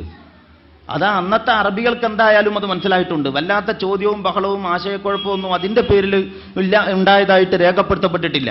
അപ്പോൾ അന്നത്തെ ഒരു കാലഘട്ടത്തിൽ അത് മനസ്സിലാക്കപ്പെട്ടിരുന്നു എന്നതുകൊണ്ട് അങ്ങനത്തെ അലിഫ് ലാം പോലെയുള്ള അല്ലെങ്കിൽ യാ സീൻ ഐൻ സീൻ ഖാഫ് എന്ന് പോലെയുള്ള അക്ഷരങ്ങൾ കൊണ്ടാണ് ഈ ഖുർആൻ കോർത്തിണക്കി ഖുർആൻ ഉണ്ടാക്കിയിട്ടുള്ളത് എന്ന് അറബി മാതൃഭാഷയായ നാട്ടിലെ ജനങ്ങളെ കൊണ്ട് വിശ്വസിച്ച് ചിന്തിപ്പിക്കുവാനാണ് ഈ വാക്കുകൾ ആദ്യത്തിൽ എന്നൊക്കെ വിശദീകരണമുണ്ട്. പല വിശദീകരണങ്ങളുമുണ്ട്. ഹമീദുദ്ദീൻ ഫറാഹി അവர்களுടെ വേറെ ഒരു വിശദീകരണമുണ്ട്. ഞാൻ അതിലേക്കൊന്നും കടക്കുന്നില്ല. എല്ലാ വിശദീകരണങ്ങൾക്കും വകുപ്പുള്ള വിധം, ഒരു വിശദീകരണവും അന്തിമമാകാത്ത വിധം അത്തരം കുറെ വാചകങ്ങൾ ഉണ്ടല്ലോ വിശുദ്ധ ഖുർആനിൽ. അപ്പോൾ അതിന്റെ അന്തിമമായ അർത്ഥം ഒരാൾക്ക് മനസ്സിലാക്കാൻ കഴിയുന്നില്ലെന്നല്ലേ ആ പറയുന്നതിന്റെ താല്പര്യം? അത് തന്നെ റസൂലുള്ള ഉദാഹരിച്ചത് കൊണ്ട് ഞാൻ പറയുന്നു, അർത്ഥമറിയാതെ ഓതിയാലും കൂലി കിട്ടും. പക്ഷേ ഖുർആൻ അർത്ഥമറിയാതെ ഓതാൻ ഇറക്കിയതല്ല. അതുകൊണ്ട് തുടക്കക്കാരായ ആളുകൾ തെറ്റുകൂടാതെ ഖുർആൻ പാരായണം ചെയ്യാൻ പഠിക്കണം. തെറ്റുകൂടാതെ ഖുർആൻ പാരായണം ചെയ്യാൻ പഠിക്കൽ ഒരു പരിപാടിയാക്കി എടുത്താൽ എല്ലാ തിരക്കുകൾക്കിടയിലും അതിന് സമയമുണ്ടാകും. സമയമുണ്ടാകുക എന്ന് പറഞ്ഞത് ഒരാളുടെ താല്പര്യവുമായിട്ടും സന്നദ്ധതയുമായിട്ടും ബന്ധപ്പെട്ടതാണ്. ഒരാൾക്ക് ഏറ്റവും ഇഷ്ടപ്പെട്ട താല്പര്യമുള്ള വിഷയം എന്താണോ അതിന് എന്ത് തിരക്കിനിടയിലും അയാൾക്ക് സമയമുണ്ടാകും എന്നുള്ളതാണ്. അതുകൊണ്ട് തീരെ ഖുർആൻ വായിക്കാൻ അറിയാത്ത ആളുകൾ കുറേശ്ശെ ഖുർആൻ വായിക്കാൻ പഠിക്കണം. അതിന് പറ്റുന്ന വേദികളോ സംവിധാനങ്ങളോ ഉപയോഗപ്പെടുത്തണം. ഖുർആൻ തെറ്റുകൂടാതെ വായിക്കാൻ അറിയാം, പക്ഷേ അതെന്താണ് ഈ പറയുന്നത് എന്നറിയില്ല. അവർ ഖുർആനിനെ അർത്ഥസഹിതം പഠിക്കുവാനാണ് പിന്നീട് ശ്രമിക്കേണ്ടത്. ഖുർആനിനെ അർത്ഥസഹിതം പഠിച്ച ആളുകൾ കുറെ കൂടി ആഴത്തിലേക്ക് ഇറങ്ങി പഠിക്കാൻ ശ്രമിക്കണം. ഖൈറുക്കും മൻ തഅല്ലമൽ ഖുർആന വഅല്ലമഹ്. നിങ്ങളിൽ ഏറ്റവും ഉത്തമൻ ഖുർആൻ പഠിക്കുകയും പഠിപ്പിക്കുകയും ചെയ്യുന്നവരാണ് എന്ന് അള്ളാഹുവിന്റെ റസൂല് പഠിപ്പിച്ചിട്ടുണ്ട് സല്ലല്ലാഹു അലൈഹി വസല്ലം. അതുകൊണ്ട് വൈജ്ഞാനികമായി ഖുർആനിനെ സമീപിക്കുക. വൈജ്ഞാനികമായി ഖുർആനിനെ സമീപിക്കുമ്പോൾ ലഭിക്കുന്ന വിവരങ്ങൾ ജീവിതത്തിലൂടെ അതിന് രൂപം നൽകാൻ, പ്രായോഗിക രൂപം നൽകാൻ ശ്രമിച്ചുകൊണ്ടിരിക്കുകയും ചെയ്യുക. കാരണം നിർദോഷമായ ഒരു വേദപുസ്തകമല്ല, മനുഷ്യന്റെ ജീവിതത്തോട് പലതും ആവശ്യപ്പെടുന്ന, പലതും നിരോധിക്കുന്ന ഒരു ഹദീസിൽ ഇപ്രകാരം കാണാം: നസനൽ ഖുർആൻ അലാ ഖംസത്തി ഔജുഹിൻ. അഞ്ച് വജുഹുകളിലൂടെ 5 കാര്യങ്ങൾ ഉൾക്കൊള്ളിച്ചിട്ടാണ് വിശുദ്ധ ഖുർആൻ അവതരിച്ചിട്ടുള്ളത്. അതിൽ ഹലാലുണ്ട്, ഹറാമുണ്ട്, മുഹ്കമുണ്ട്, മുത്തശാബിഹുണ്ട്, അംസാലുകളുണ്ട്. എന്നിട്ട് പറയുകയാണ് ഫഹൈലുൽ ഹലാൽ. അതുകൊണ്ട് ഹലാലായ കാര്യങ്ങൾ, അള്ളാഹു ഹലാലാക്കിയ കാര്യങ്ങളെ ഹലാലായിട്ട് കാണണം, അങ്ങനെ അംഗീകരിക്കുക. വഹർരിമുൽ ഹറാം, അള്ളാഹു ഹറാമാക്കിയതിനെ ഹറാമായിട്ട്, നിഷിദ്ധമായിട്ട് തന്നെ അംഗീകരിക്കുക. വഅ്മലൂ ബിൽ മുഹ്കം, വ്യക്തമായ കൽപ്പനകളും നിർദ്ദേശങ്ങളും ഉണ്ടല്ലോ, അത് മുറുകെ പിടിക്കുക, അതനുസരിച്ച് പ്രവർത്തിക്കുക. വആമിനൂ ബിൽ മുത്തശാബിഹ്, മുത്തശാബിഹായിട്ടുള്ള സൂക്തങ്ങളിലും വചനങ്ങളിലും അതിൽ നിങ്ങൾ വിശ്വസിക്കുക. വഅ്തബിറൂ ബിൽ അംസാൽ, ഉദാഹരണങ്ങളിലും കഥകളിലും സംഭവങ്ങളിലും അതിൽ നിന്ന് പാഠങ്ങൾ ഉൾക്കൊള്ളുക. അങ്ങനെ ഖുർആനിനെ സജീവമാക്കി ജീവിതത്തിൽ പകർത്തി ഉപയോഗപ്പെടുത്താൻ സത്യവിശ്വാസികൾ ശ്രദ്ധിക്കണം എന്ന് അള്ളാഹുവിന്റെ പ്രവാചകൻ നമ്മെ ഉത്ബോധിപ്പിക്കുകയാണ്. മാത്രമല്ല, സിയാദ് ബിൻ ലബീദ് റളിയല്ലാഹു അൻഹുവിൽ നിന്നും ഉദ്ധരിക്കപ്പെടുന്ന ഇബ്നു മാജ റിപ്പോർട്ട് ചെയ്ത ഒരു ഹദീസിൽ ഇപ്രകാരം കാണാം: സിയാദ് ബിൻ ലബീദ് റളിയല്ലാഹു അൻഹു റസൂലുള്ളാഹി സ്വല്ലല്ലാഹു അലൈഹി വസല്ലമയും ഒക്കെ കൂടി ഒന്നിച്ചിരിക്കുന്ന ഒരു സദസ്സിൽ വെച്ചിട്ട് റസൂലുള്ളാഹി സ്വല്ലല്ലാഹു അലൈഹി വസല്ലമ എന്തോ കാര്യങ്ങൾ അങ്ങനെ പറഞ്ഞുകൊണ്ടിരിക്കുകയാണ്. ആ കൂട്ടത്തിൽ സക്കറൻ നബി സല്ലല്ലാഹു അലൈഹി വസല്ലമ ഷൈഅൻ, അങ്ങനെ ആ പറയുന്ന കൂട്ടത്തിൽ റസൂലുള്ളാഹി സല്ലല്ലാഹു അലൈഹി വസല്ലമ പറഞ്ഞു: ദാലിക ഇൻദ അവാനി ദഹാബിൽ ഇൽം, അത് അറിവ്, വിജ്ഞാനം ഉയർത്തപ്പെടുന്ന കാലഘട്ടത്തിലേ അങ്ങനെ സംഭവിക്കൂ. എന്തോ ഒരു വിഷയം പറഞ്ഞതിന്റെ കൂട്ടത്തിൽ അള്ളാന്റെ റസൂല് പറഞ്ഞു, അത് വിവരം ഉയർത്തപ്പെടുന്ന, വിജ്ഞാനം ഇല്ലാതാകുന്ന ഒരു കാലത്തെ അങ്ങനെ സംഭവിക്കുകയുള്ളൂ എന്ന് പറഞ്ഞു. അപ്പോ ഈ സിയാദിന് സംശയമായി. അദ്ദേഹം ചോദിച്ചു: വകൈഫ യദ്ഹബുൽ ഇൽം, ഇൽമ് എങ്ങനെ, വിവരം ഉയർത്തപ്പെടുകയോ അതെങ്ങനെ സംഭവിക്കും? വനഹ്നു നഖ്റഉൽ ഖുർആന വനുക്രിഉഹു, ഞങ്ങൾ ഖുർആൻ പാരായണം ചെയ്യുകയും പഠിക്കുകയും അത് അഭിനാഅന, ഞങ്ങൾ ഖുർആൻ പാരായണം ചെയ്യുകയും പഠിക്കുകയും ഞങ്ങളുടെ മക്കളെ പഠിപ്പിക്കുകയും ചെയ്യുന്നുണ്ടല്ലോ. വിവരം എങ്ങനെ ഉയർത്തപ്പെടും? ഞങ്ങൾ ഖുർആൻ പഠിക്കുന്നു എന്ന് മാത്രമല്ല, ഞങ്ങളുടെ മക്കളെ പഠിപ്പിക്കുന്നുമുണ്ട്. മാത്രമല്ല വയുക്രിഉഹു അബ്നാഉന അബ്നാഅഹും, ഞങ്ങളുടെ മക്കൾ അവരുടെ മക്കളെയും പഠിപ്പിക്കുന്നുണ്ട്. വളരെ വ്യവസ്ഥാപിതമായിട്ടുള്ളത് നടക്കുന്നത്. ഞങ്ങൾ സ്വന്തം നിലക്ക് ഖുർആൻ പഠിക്കുന്നുണ്ട്, മാത്രമല്ല ഞങ്ങളുടെ മക്കളെയും പഠിപ്പിക്കുന്നുണ്ട്. മക്കളെ പഠിപ്പിക്കുന്നു എന്ന് മാത്രമല്ല, മക്കൾ അവരുടെ മക്കളെയും പഠിപ്പിക്കുന്നുണ്ട്. മക്കൾ അവരുടെ മക്കളെയും പഠിപ്പിക്കുന്നു. ഇങ്ങനത്തെ ഒരവസ്ഥയിൽ എങ്ങനെ ഖുർആൻ, വിവരം, വിജ്ഞാനത്തിന്റെ സ്രോതസ്സുമായിട്ട് ഞങ്ങൾക്ക് ഇത്രയും അഭേദ്യമായ ബന്ധമുണ്ടായിരിക്കെ വിജ്ഞാനം എങ്ങനെ ഉയർത്തപ്പെടും? അതാണ് അദ്ദേഹത്തിന്റെ ചോദ്യം. വിജ്ഞാനത്തിന്റെ ഉറവിടവുമായിട്ട് അഭേദ്യമായ ഈ ബന്ധം ഞങ്ങൾ കാത്തു സൂക്ഷിച്ചിരിക്കെ എങ്ങനെ വിജ്ഞാനം കൈമോശം വരാൻ? അതാണ് ചോദ്യം. അപ്പോ അതിന് റസൂലുള്ളാഹി സ്വല്ലല്ലാഹു അലൈഹി വസല്ലം അദ്ദേഹത്തോട് പറഞ്ഞു: സിയാദെ, ഈ മദീനയിലെ വിവരമുള്ള ആളുകളുടെ കൂട്ടത്തിൽപ്പെട്ട ഒരുത്തനാണ് നീ എന്നായിരുന്നു എന്റെ വിചാരം എന്ന് പറഞ്ഞിട്ടാ റസൂലുള്ളാഹിന്റെ പ്രതികരണം തുടങ്ങുന്നത്. സിയാദെ, നീ ഈ മദീനയിലെ വിവരമുള്ള ആളുകളുടെ കൂട്ടത്തിൽപ്പെട്ടവനാണെന്നാണ് ഞാൻ കരുതിയത്. നിനക്കറിഞ്ഞുകൂടെ ഈ ജൂതന്മാരും ക്രിസ്ത്യാനികളും, നീ അവരെ കാണുന്നില്ലേ? എന്നിട്ട് പറയുകയാണ്: അവലൈസ ഹാദിഹിൽ യഹൂദു വന്നസാറ യഖ്റഊന തൗറാത്ത വൽ ഇൻജീൽ, ഈ ജൂതന്മാരെയും ക്രിസ്ത്യാനികളെയും നീ കാണുന്നില്ലേ? അവർ തൗറാത്തും ഇൻജീലും ഒക്കെ ഉദാരമായിട്ട് വായിക്കുന്നുണ്ടല്ലോ, പക്ഷേ അതിൽ പറഞ്ഞതുപോലെ അവർ പ്രവർത്തിക്കുന്നുമില്ല. ലാ യഅമലൂന ബിശൈഇൻ മിമ്മാ ഫീഹിമാ, അതിൽ രണ്ടിലും ഉള്ളതെന്താണോ അതനുസരിച്ച് അവർ പ്രവർത്തിക്കുന്നില്ല. പക്ഷേ വായനയും പഠനമൊക്കെ വളരെ സജീവമായിട്ട് നടക്കുന്നുണ്ട്. എന്നിട്ട് അവർക്കിപ്പോൾ എന്താ സംഭവിച്ചത്? അത് തന്നെ പോരെ എന്ന് ചോദിച്ചു റസൂലുള്ളാഹി സ്വല്ലല്ലാഹു അലൈഹി വസല്ലം. ഇത് വളരെ അപകടകരമായ ഒരു കാര്യമാണ്. ഖുർആനിനെ നമ്മൾ പഠിക്കുന്നു, മനസ്സിലാക്കുന്നു. എല്ലായിടത്തും ഖുർആനിന്റെ വിഷയങ്ങളും വിവരങ്ങളും ചർച്ചകളും വൈജ്ഞാനികമായ സംവാദങ്ങളും പ്രഭാഷണങ്ങളുമൊക്കെ ഉണ്ട്. പക്ഷേ കർമ്മതലത്തിൽ ആളുകളുടെ ജീവിതത്തിൽ ഖുർആൻ ഇല്ലാതാവുന്നു. അതാണ് റസൂലുള്ളാഹി സ്വല്ലല്ലാഹു അലൈഹി വസല്ലമ വിവരം ഉയർത്തപ്പെടുക എന്നതുകൊണ്ട് ഉദ്ദേശിച്ചത്. അങ്ങനത്തെ ഒരു സ്ഥിതിവിശേഷം ഖുർആനിന്റെ വക്താക്കൾക്ക് വരാൻ പാടില്ല. മസലുൽ ലദീന ഹുമ്മിലുത് തൗറാത്ത സുമ്മ ലം യഹ്മിലുഹാ കമസലിൽ ഹിമാരി യഹ്മിലു അസ്ഫാറൻ ബിഇസ മസലുൽ ഖൗമിൽ ലദീന കസ്സബു ബിആയാത്തില്ലാ എന്നാണ് അല്ലാഹു സുബ്ഹാനഹു വ തആല പറഞ്ഞത്. ഗ്രന്ഥക്കെട്ട് പേറുന്ന കഴുതയെപ്പോലെ സൂറത്തുൽ ജുമുഅയിൽ എല്ലാവർക്കും അതറിയാം. തൗറാത്ത് നൽകപ്പെട്ട ആളുകളുടെ ഉപമയായിട്ട് അല്ലാഹു പറയാൻ, അവര് ഗ്രന്ഥം കെട്ടുപേറുന്ന, കിതാബിന്റെ കെട്ടുപേറുന്ന കഴുതയെപ്പോലെയായി. അതിനകത്തുള്ളത് എന്തെന്ന് അറിയില്ല, അറിഞ്ഞിട്ടും പ്രയോജനമൊന്നുമില്ലാത്തൊരവസ്ഥയിൽ. എന്നിട്ട് തുടർന്ന് പറയുന്നത് എന്താണ്? അള്ളാഹുവിന്റെ വചനങ്ങളെ നിഷേധിച്ചവരുടെ ഉദാഹരണം എത്രമാത്രം മോശമാണ്. അള്ളാഹുവിന്റെ വചനങ്ങളെ നിഷേധിച്ചവരുടെ. അപ്പോ തൗറാത്തിനെ അവർ നിഷേധിച്ചോ? ഇല്ല. തൗറാത്തിനെ അവർ വ്യാഖ്യാനപരമായിട്ട് മറികടന്നു, തന്ത്രപരമായിട്ട്. നമ്മളൊക്കെ ഇന്ന് ചെയ്യുന്നത് പോലെ മതം രാഷ്ട്രം പോലെയുള്ള ചർച്ചകളുണ്ടല്ലോ. ഇത് ദീനീ കാര്യമാണോ ദുന്യാ കാര്യമാണോ എന്ന ചോദ്യമുണ്ടല്ലോ. സാമൂഹിക ജീവിതത്തിലേക്ക് എന്തിന് തൗഹീദുമായിട്ട് വരണം എന്ന ഒസുവാസുണ്ടല്ലോ. ഇങ്ങനെയൊക്കെയുള്ള ഹിക്കുമത്തുകളിലൂടെയാണ് അവർ തൗറാത്തിനെ മറികടന്നത്. അല്ലാതെ മൊത്തമായിട്ടോ ചില്ലറയായിട്ടോ തൗറാത്തിനെ നിഷേധിക്കാൻ തൗറാത്തിന്റെ വക്താക്കളായി അതിനെ നെഞ്ചിലേറ്റിയവർ ശ്രമിച്ചിട്ടില്ല. പക്ഷേ അള്ളാഹ് പറയുന്നത് തൗറാത്തിനെ നെഞ്ചിലേറ്റിയവരെ പറ്റിയാണ്. ഞങ്ങൾ തൗറാത്തിന്റെ ആളുകളാണെന്ന് വാദിച്ചവരെ പറ്റിയാണ് ഈ പറയുന്നത്, ഗ്രന്ഥക്കെട്ട് പേറിയ കഴുതയെപ്പോലെ. എന്നിട്ട് തുടർന്ന് പറയുന്നതോ അള്ളാഹുവിന്റെ വചനങ്ങളെ നിഷേധിച്ചവരുടെ ഉപമ എത്രമാത്രം നീചമാണ് എന്ന്. അപ്പോൾ അള്ളാഹുവിന്റെ വചനങ്ങളോട് ക്രിയാത്മകമായി സമീപിക്കുന്നില്ലെങ്കിൽ അത് ആ ഗ്രന്ഥങ്ങളെ, ആ കിതാബുകളെ നിഷേധിക്കുന്നതിന് തുല്യമായിട്ട്, അതിലെ വചനങ്ങളെ നിഷേധിക്കുന്നതിന് തുല്യമായിട്ട് അല്ലാഹു സുബ്ഹാനഹു വ തആല കാണുന്നു എന്ന ഒരു കാര്യവും നമ്മൾ മനസ്സിലാക്കേണ്ടതാണ്. വിശുദ്ധ ഖുർആനിനെ സംബന്ധിച്ചിടത്തോളം സത്യവിശ്വാസികളായ ആളുകൾ അതിനെ പഠിക്കുവാൻ ശ്രമിക്കുകയാണെങ്കിൽ നേരത്തെ ഞാൻ ചൂണ്ടിക്കാണിച്ചതുപോലെ ഒരുപാട് സാധ്യതകളും അവസരങ്ങളുമുണ്ട്. റസൂലുള്ളാഹിന്റെ കാലത്തെ മാതിരിയല്ല. റസൂലുള്ളാഹിന്റെ കാലത്ത് ഇപ്പോൾ ഖുർആൻ എവിടെയെന്ന് ചോദിച്ചാൽ എടുക്കാൻ വല്ല ഖുർആനുണ്ടോ? രേഖപ്പെടുത്തപ്പെട്ടിട്ട് ഖുർആൻ രേഖപ്പെടുത്തിയിട്ടുണ്ട്. അത് ഉസ്മാൻ റളിയല്ലാഹു അൻഹുവിന്റെ കാലത്താണ് കണ്ടുപിടിച്ച് ഗവേഷണം നടത്തിയിട്ട് ഒരു മുസാഫിന്റെ കോലത്തിലാക്കിയത് എന്ന് തോന്നുന്നത്, എന്ന് ധരിക്കുന്നത് വസ്തുതാവിരുദ്ധമാണ്, വസ്തുതാപരമായി അബദ്ധമാണ്.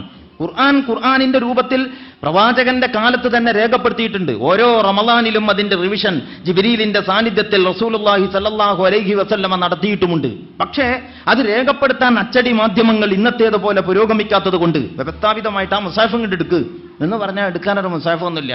വല്ലാതെ വാശി പിടിച്ചാൽ കൊടുത്തിട്ട് ഇറക്കും ഒരു ലോഡ് വിറക്. അതിലുണ്ടാകും മൃഗങ്ങളുടെ തോല്, ഒട്ടകത്തിന്റെ എല്ല്, ഈത്തപ്പനയുടെ പട്ട, ഈത്തപ്പനയുടെ തണ്ട്, ഇതുമല്ലെല്ലാം കൂടിയാണ് ഈ മുസാഫ് എഴുതി വെച്ചിരിക്കുന്നത്. ഇന്നത്തേത് സൗകര്യങ്ങൾ അതുപോലെയല്ല. ഇന്ന് ഏതൊക്കെ കോലത്തിലാ വലിയ അള്ളാഹു വലുതാക്കിയിട്ട് ഇറക്കിയ ഈ ഖുർആൻ ചെറുതാക്കിയിട്ട് ചെറിയ സാധനമാക്കിയിട്ട് പിന്നെ ലെൻസ് വെച്ചിട്ട് വലുതാക്കി വായിക്കലൊക്കെയാണ് ഇപ്പൊ കോമിന്റെ പണി. ഏതൊക്കെ കോലത്തിലാണ് ഖുർആൻ. എല്ലാ സൈസിലും മുസാഫുകൾ ഇന്ന് ലഭ്യമാണ്, ചെറുതും വലുതുമായിട്ട്, പരിഭാഷകളോടുകൂടി, ഒന്നിലധികം ഭാഷകളിൽ എല്ലാ സൗകര്യങ്ങളും നമ്മുടെ മുമ്പിലുണ്ട്. റസൂലുള്ളാഹി സ്വല്ലല്ലാഹു അലൈഹി വസല്ലമയുടെ കാലത്തെ അല്ലെങ്കിൽ തൊട്ടടുത്ത് വന്ന തലമുറകൾക്ക് ലഭ്യമല്ലാത്ത അനുഗ്രഹം വൈജ്ഞാനികമായി ഖുർആനിനെ സമീപിക്കുന്നവരെ സംബന്ധിച്ചിടത്തോളം ഇന്ന് ലഭ്യമാണെന്ന അനുഗ്രഹം നമ്മൾ ഓർക്കണം. ഓഡിയോ ഖുർആൻ, വീഡിയോ ഖുർആൻ, എല്ലാ കോലത്തിലും ഖുർആൻ. അതുകൊണ്ട് പഠിക്കാൻ എന്നൊരു പ്രയാസവുമില്ല. പഠിക്കണം എന്ന ഒരു മനസ്സും അതിനുള്ള പ്രേരണയും അതിനുള്ള സന്നദ്ധതയും മാത്രമേ വേണ്ടൂ.